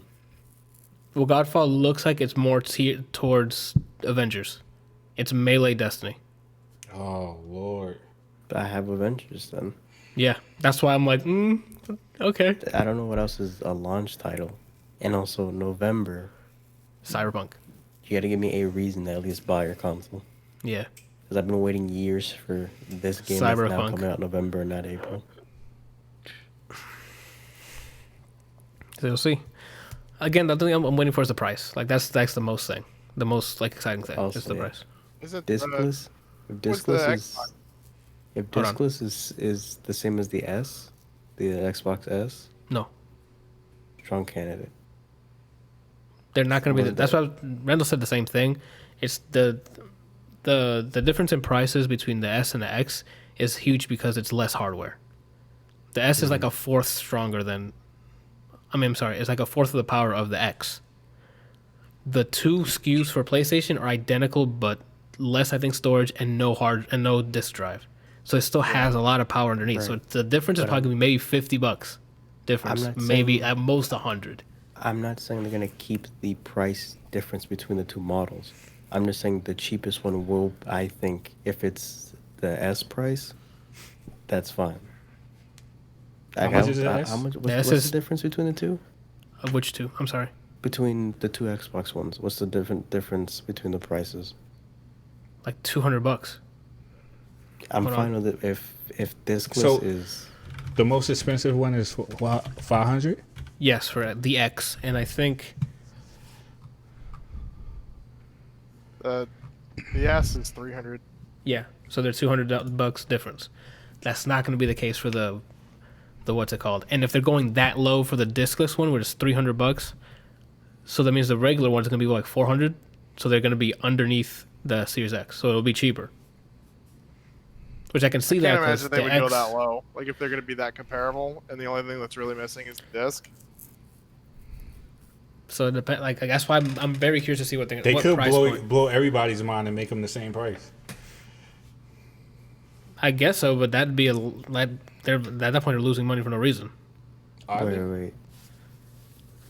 Depending on what they're pricing it towards, like if they put you're saying make them both the discless and non-discless the same price. Or you mean they're matching Microsoft? No, that they're matching the SKU prices. They can, especially if you say like you think that the difference in price will be only $50. I mean. Because, I mean, again, I don't know. I don't work there. I don't know what each of the parts cost them to put in there, but a disk drive doesn't cost much. A smaller storage thing, maybe, but they're only going from, a terabyte to 512? So half of that, and that's not that expensive. The storage. 512 gigs? Yeah, like going from 512 to terabytes is not a huge jump, like in price. I don't remember them mentioning a cut in the size. Yeah, they said that they were gonna cut the size. So the discless one, hold on. So the one that has the disc is 512? No. Hold on. All right, let me go double check. Model comparison. Oh, cool. No table or anything. Why would you? Hey, when they don't do that. Yeah, like give me a table. That's people don't know how to get to the point, man. Like that's all I need. Jesus. That's what I absolutely hate about like cooking recipes. Like I don't give a fuck that you got this from your great grandmother who owned a farm in Nova Scotia and all this other shit. Yes. Like no, give me the fucking recipe. Let me do my shit. And then if I decide to read where you got it from, I'll read where I got it from. I don't want to scroll for 7 fucking minutes trying to find the goddamn ingredients. Like this is I'm bullshit. looking at a YouTube video and all I want to know is to find one thing in the menu. 2 minutes into the video, he has not yet told me anything on how to get to this thing. Because he wants to talk about how he got into the industry and why he's working on what he's working on and why he prefers this software. And oh, by the way, click like and subscribe on this video. Like, come on, man. Let's get to the point. Look at like Anthony's still looking. I'm still looking because it's because people want to write paragraphs about nonsense. I'm so sorry. This is dead air, pretty much. We're keeping it pretty not entertaining, but we're keeping it pretty heavy with all the shit that we're arguing about with the videos and things. So if it wasn't for your wife, you wouldn't be getting the PS5? Probably not. Well, he thought about it for Final Fantasy, but they're probably going to port that over, if I had to guess. He already pre-ordered the Prima guide for it. Sorry, say again? Did you? He already pre-ordered the Prima guide for it. Yeah. No, I'm done looking for it. I have all my old ones. I don't know. I don't know the storage size between the two, so that's not confirmed. It's not even on the official Sony website? I'm not looking through all that. When I type in PS5 versus PS5 Digital Edition, I should get a table and just tell me. Didn't happen. I'm moving on. I don't remember them mentioning the size. Yeah, you're right. You're probably right. I remember them mentioning the size somewhere where that like one, or maybe it was just a different version where you could get like one that's 512 and one that's a terabyte. But I could have sworn they said that the diskless was going to be a terabyte and the disc version is going to be 512. They'll probably mention it tomorrow anyway. Yeah, so. all of that's most likely, like 90% chance it's going to show. Like it's got to that time. Xbox already showed their hand. It's time for them to be like, oh yeah, counter. And it's probably going to be at $400. So they can be like, it's a little cheaper. And people will buy that. If they make it exactly $1 cheaper than both models. That'd be pretty funny. That's some fucking prices right bullshit. Okay. So Ubisoft Forward. Since we talked about the showcase instead. A pretty decent Forward. They showed some games, some good announcements. I mean, I was really hyped for the Scott Pilgrim remake finally because there was no other way to play that fucking game besides an emulator. So thank God they're bringing it back so I can play it again. You said Wallace was playable in the DLC, right? Yes. Okay, so when, I'm not saying if, when I play this, I'll try because I never played the DLC characters. I just played stills.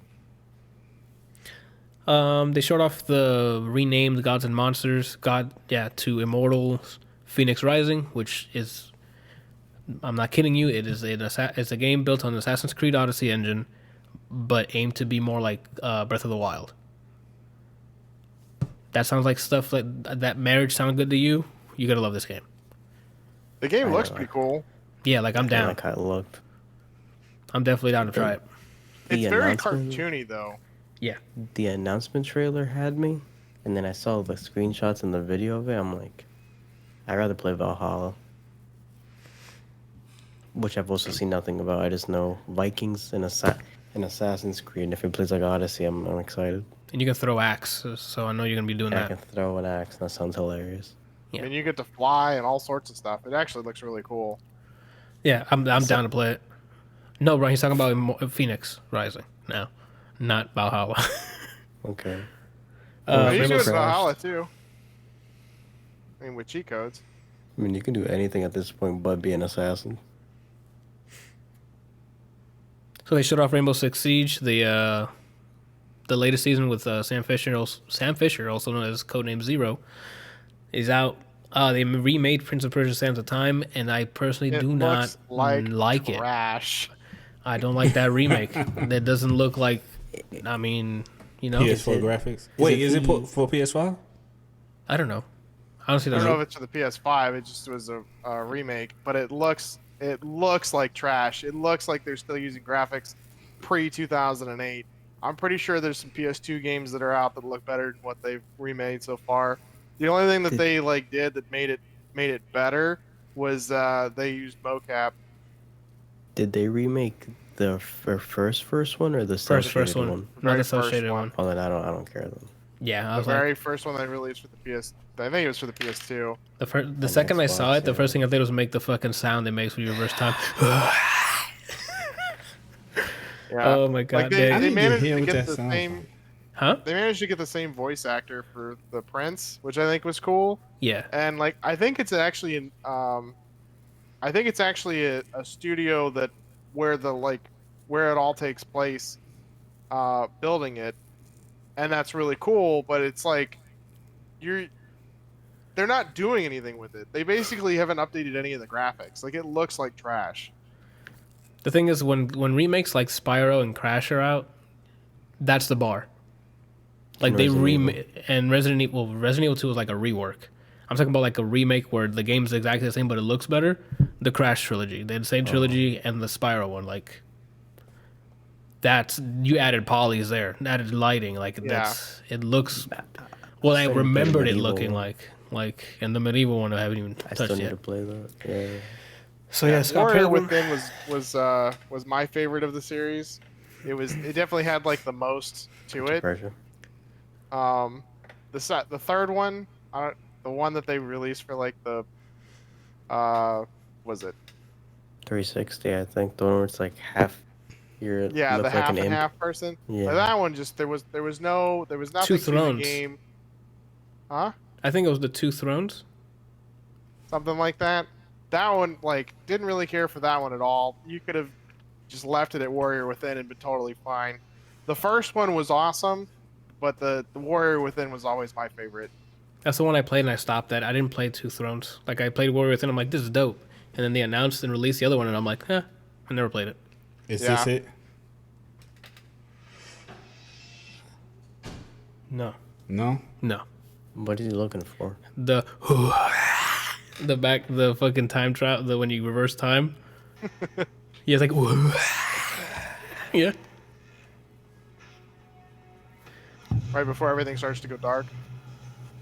Yeah. Is it? You can hear it? Oh my gosh. But I mean, like, don't get me wrong. I think it's great that they're getting to remake it, like, add a whole bunch of flair to it. But it doesn't look like they've done anything with it other than add mocap. You know, like, they upgraded some of the polygons, but the art style and everything is still very dated. Yes, like they could have done so much more with it and actually made it like really cool to want to do. Again, I'm gonna stick with Crash Bandicoot Insane Trilogy and Spyro's Trilogy. Those are remakes like crazy from the ground up. Like, compare PS1 graphics into that and you're like, oh, okay. All right. Scott Pilgrim, like we mentioned before, it's going to be an insta-buy. Watch Dogs Legion, which is another game, Brian, you were asking me, other games are coming out this fall. Watch Dogs Legion was one of those games that I'm also waiting for to play. I don't know if I'm going to grab that one. Oh, you don't like two? Don't get me wrong. I think the first one was a really cool idea. We didn't talk about the first one. Don't talk about the first one. Don't talk about the first one. Why? Watch Dogs 2 is the one you got to compare it to. Watch Dogs 1 took itself way too fucking seriously, and it wasn't cool. Watch Dogs 2 had fun with itself. Like, they lightened up. It was more like GTA style, Yeah. You got to go do things, but it was a lot of the same shit where it was, you had all these cool gadgets and gizmos. You had what? Really use what? Cool orgasms? That's what you said? That's what it sounded like you was trying to say, bro. Cool gasms. Something you want to tell us that you're doing while you on this live stream? I'm playing with my gazmos and gidgets, okay? That sounded like it's a racial slur.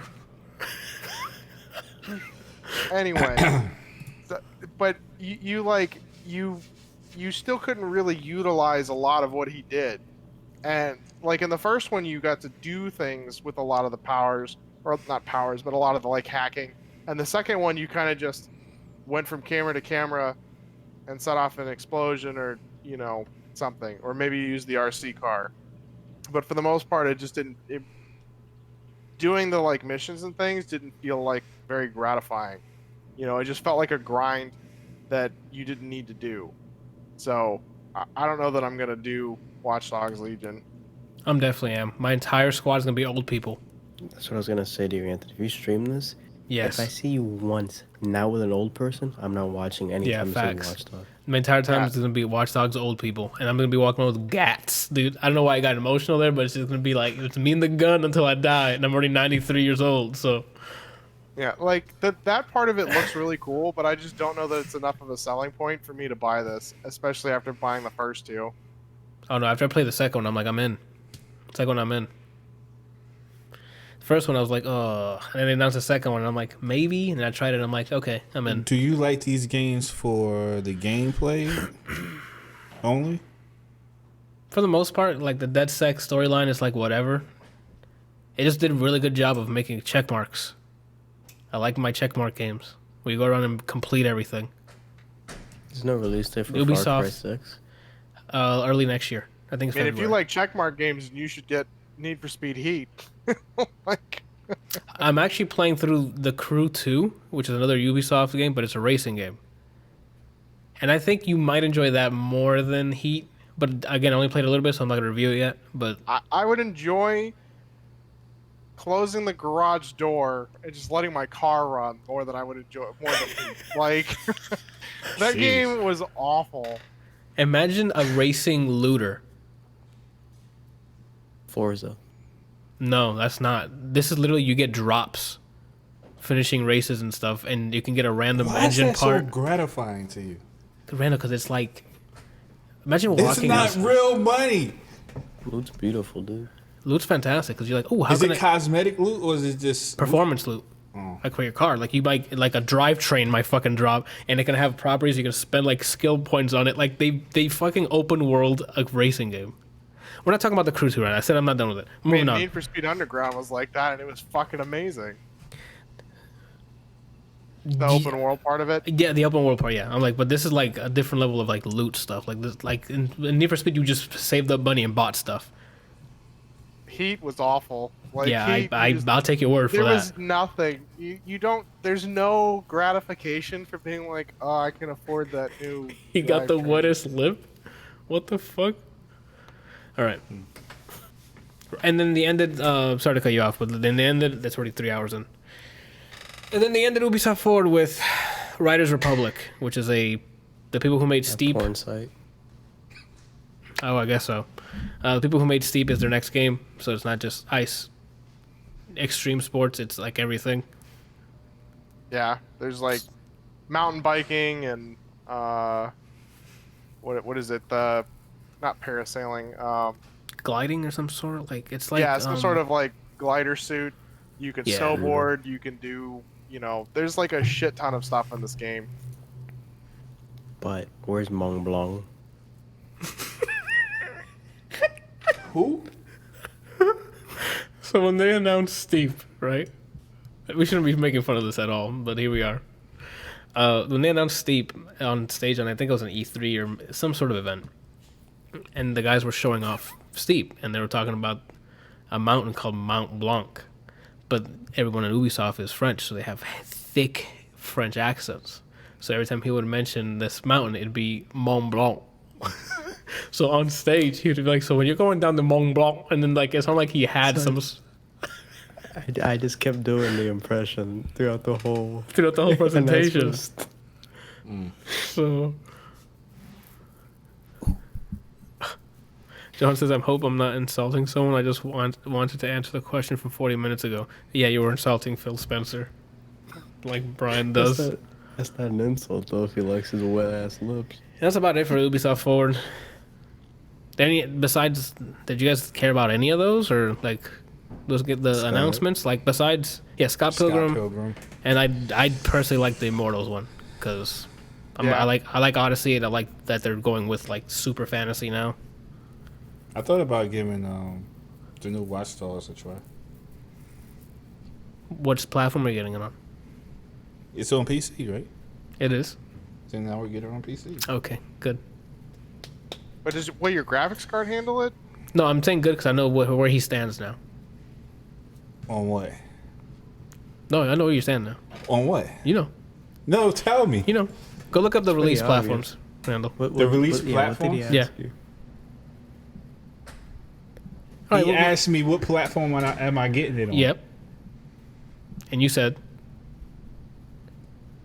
So wait, I don't get. Are you trying to imply that I like Microsoft? No. No, I say that you should get it on Stadia, but nobody fucking likes Stadia. Is that what you were saying? I mean, it's fine. We know where we stand now, Randall. We know where you stand. That's all. You're with them. This guy down here. It's oh my god. You're with them now. It's cool. No, it's fun. What do you mean them? I bought Marvel and Division on Stadia. I said down there. I'm down there. Look at your overlay. I'm looking at the Discord. I'm sorry. Bitch. I'm like, what are you talking about? There's only one character. See my black. Oh my god, I'm tired. All right. That's it. Bitch. The Immortals look good. Scott Pilgrim, definitely. Like, and then Far Cry next year, lit. Releases this week. literally everything on this list I'm probably gonna buy. First, PPM's already out, I thought. Yeah, today. What came up? Bullets per minute. Oh yeah, so you was raving about that. What is that? So it looks like Doom. Can you click on it? No, it looks like Doom matched to music. God, man. So you basically shoot, your gun shoots to the beat of the music, and enemies attack to the beat of the music, but it just plays like a Twitch shooter like Doom. Hold on. Can you play your own music? I don't know. But that looks cool. I was watching somebody stream it earlier. It just does not look like that much fun to me. I mean, I didn't have them. I didn't have them unmuted because I think I was in like a phone call or something. But I don't know. It just looked boring. It might very well be. I saw the trailer and I'm like, I'm in. You know? Excuse me. And then we got Spelunky 2, which if anybody played the first Spelunky, you know how fantastic it is. Is this like Doom type stuff? Yo, did Randall seriously just say that out loud? Supergiant? If you were saying Bash? If you guys were saying anything, I was not paying attention because I was looking this up. Is he for real right now? Like I didn't say it before he got the goddamn fucking phone out? You did? Yo, so Spelunky 2's out this week, and I think it's 4-player as well, and you basically traverse down further into the cave, and that's usually really fun, so I'm definitely buying Doom? that. Yeah, it's like Doom, where you go down there and you fight, like, demons and shit, and then you try to, like, not get killed by the Chupacabra and shit, so, like, you're in there. And then finally, we got Super Mario 3D All-Stars coming to Switch. Which also plays like Doom. Which, yo, the Doom Eternal more like, to be honest, 3 times. Because it's 3 games, so it's like eternally Doom. The pack includes Mario 64, Mario Sunshine, woo, and Mario Galaxy. I gotta play Galaxy because Brian played it. Is it? I gotta play Galaxy because Brian played it, and I don't think I played the Galaxy, so. Just don't play 2 because Yoshi's in it. I'm okay with Yoshi, Brian. I'm sorry that you really fucking hate Yoshi, but Yoshi's fine with me. I hate Yoshi. And then movies, we got The Devil All the Time, which is I think it's an indie movie. Anyway, Tom Holland's in it, and I think Chris Evans and somebody else. Is Chris Evans in it? I know Tom Holland's in it. I don't think Chris Evans is in that one. It's him. You're right. I know Tom Holland's in it. But I'm gonna watch it. Who's in anything, Anthony? Tom I've Holland, seen 2 movies this entire year. I don't know who's in what. Bill Skarsgård's in it. Yeah, one of Skarsgård brothers or family. What movie are you talking about? The Devil All the Time. Doom. You know, your type of movie that has the devil in the title. And not just sometimes. All the time. And then I think it's another Doom ripoff, though. I already said Doom, but no one heard me because I'm sorry. I'm not a person. I'm trying to rush through this because we're at 3.5 hours. 5. And then we have Antebellum, which is I think it's the combo of horror. The combo of horror movies started to release, so it has Janelle Monáe in it. I think she plays the main character, and it's a horror movie. And for music, I didn't see anything on there. Randall, Brian, you can go in there and double check, but that's about it. Keith Urban, Neil Young. What are you talking about? No, thank you. Song. That is the end of the notable releases. No. Master Roshi comes out tomorrow if you have the season pass, or the 18th if you don't. And that one Samurai Lady and Power Rangers came out today. That's all I got. Samurai. Hey, Randall. What's up? What are you doing this week? Nothing really. Just gym. Okay. I thought you said something else, bro. Go ahead. Gym, what else? What did you think I said? I thought you said you just nothing really. So I thought that was really inappropriate, but go ahead. You said nothing really, so I'm like, that's pretty crazy that you would just say that. Okay, I get it now. At first I thought you said nothing, so go ahead. Gym, work, art, the usual. I want to play something, but I don't know what to play. Yo, Randall, I know not 3 hours and 23 minutes in here, you have the audacity to say, I want to play something and not know what to play. When for an hour straight we were telling you play Sekiro. I also said within that time that I strongly believe I am not going to play that game. So you're not 100%. Ooh. Go ahead, Randall. Go ahead and sit and ponder what to play. Go ahead. What else? That's it. Just work, gym, art, and games. But like I said, I don't know what I want to play.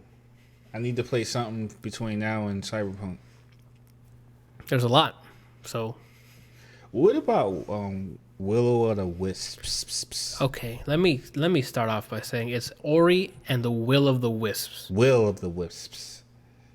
There's the two of them, so that means I would have to play the first one though. Excuse me? You will get to play the first one. Oh, yeah. Have to? Yo, Brian, what are you doing this week? Because this guy got me tired. Is it that good?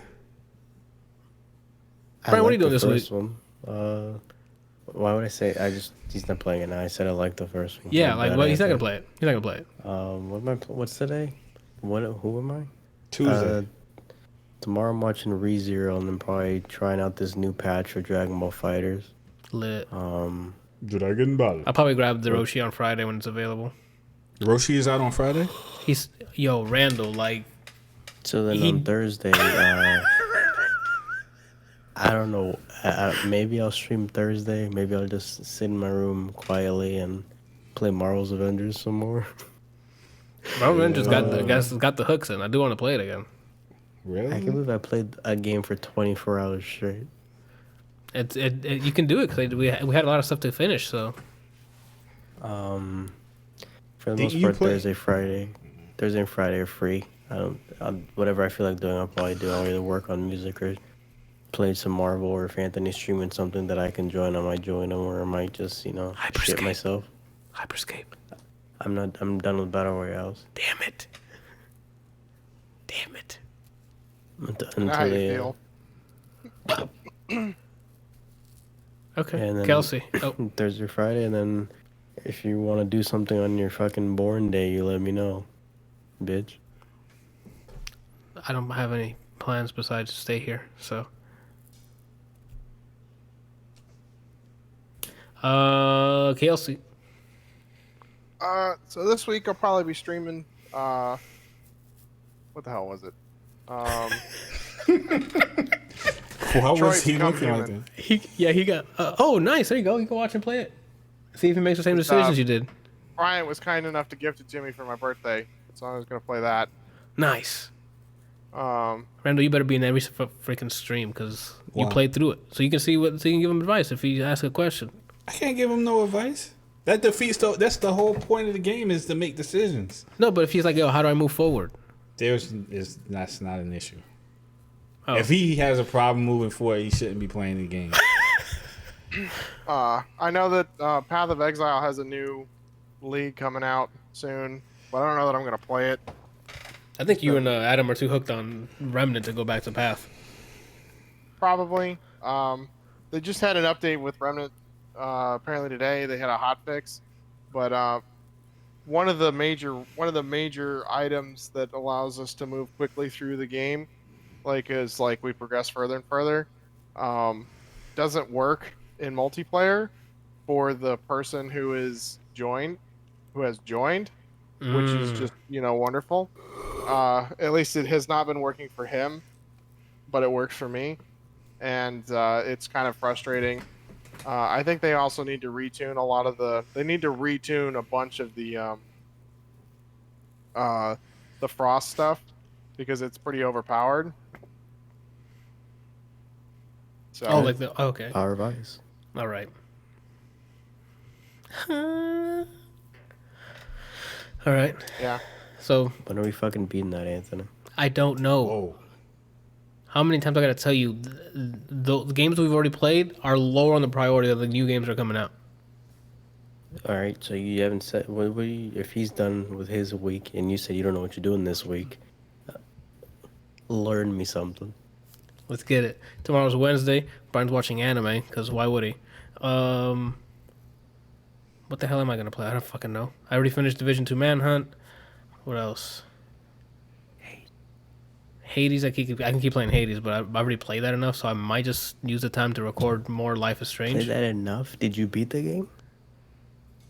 Not as in like I'm done playing it, as in like I have other games to play. Did you beat the game? No.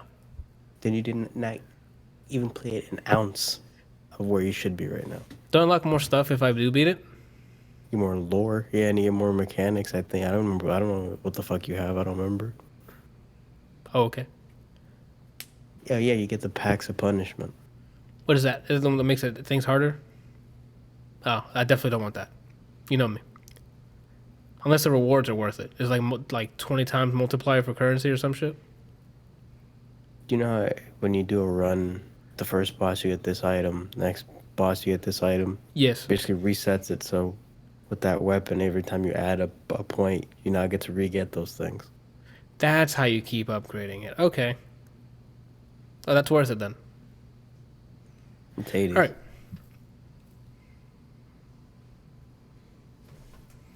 He's crunching the numbers. Yeah, I don't know what the hell he's doing. So when tomorrow, I don't know. I might just take the time to either record more. Like I still got to finish Life is Strange 2, and then I got other shit to finish. There's new DLC out for Minecraft Dungeons that I want to get to. There's like 2 areas. There's the jungle area and the ice area that I haven't even touched for the expansions. I want to keep playing it. That installed. Go ahead, Randall. How long would you say your laundry list is of games? It grows by the second. Is it like over 100? I don't even know. I don't even know if I can count that high. So like it might be. There's so many games now. Spelunky 2, Bullets Per Minute, and the Super Mario all come out this week, and I want to play all of it. World War Z we have installed too. World War Z. Darksiders. We have that Police Stories game, whatever. We have Battletoads. We have Remnant still. He starts to start Medieval as well. He needs to beat Sekiro. He still needs to beat Hades because he's not a person until he does that. Oh, thank God. What are you currently? A god. He's a pussy bitch. He still has to beat Snuggle Truck on Steam. I still have to load up Shower with Your Dad. Shower with Your Dad. That was gifted to me by E-Man, and I have yet to play it for him. That sounds like a bad idea. I do need to record that. You don't see dick or anything, Randall. Yeah, you do. No, you don't see dick or anything. Because if he did, you would not be streaming that game. I know I wouldn't. Fall Guys has a mid-season update. So, like, there's varied levels now. There's the big yeetus that they added. Like, it's too much stuff to do. I don't know what Did you guys read the, what's it called? The Cheater Island stuff? Yeah. Yeah. If you end up playing that, let me know, because I still need to get the hot dog. I'm not allowed to stop playing it until I get the hot dog. Okay. That's it, man. I don't know what I'm streaming. I should be streaming tomorrow and Thursday. That's all I know for sure. Your birthday is the 19th, right? Yes. Saturday. That falls on a Saturday? Yes. Mm-hmm. Yes. Because Shannon's is the 18th, and it's on a Friday. You said that like she's off screen with a revolver pointed at you.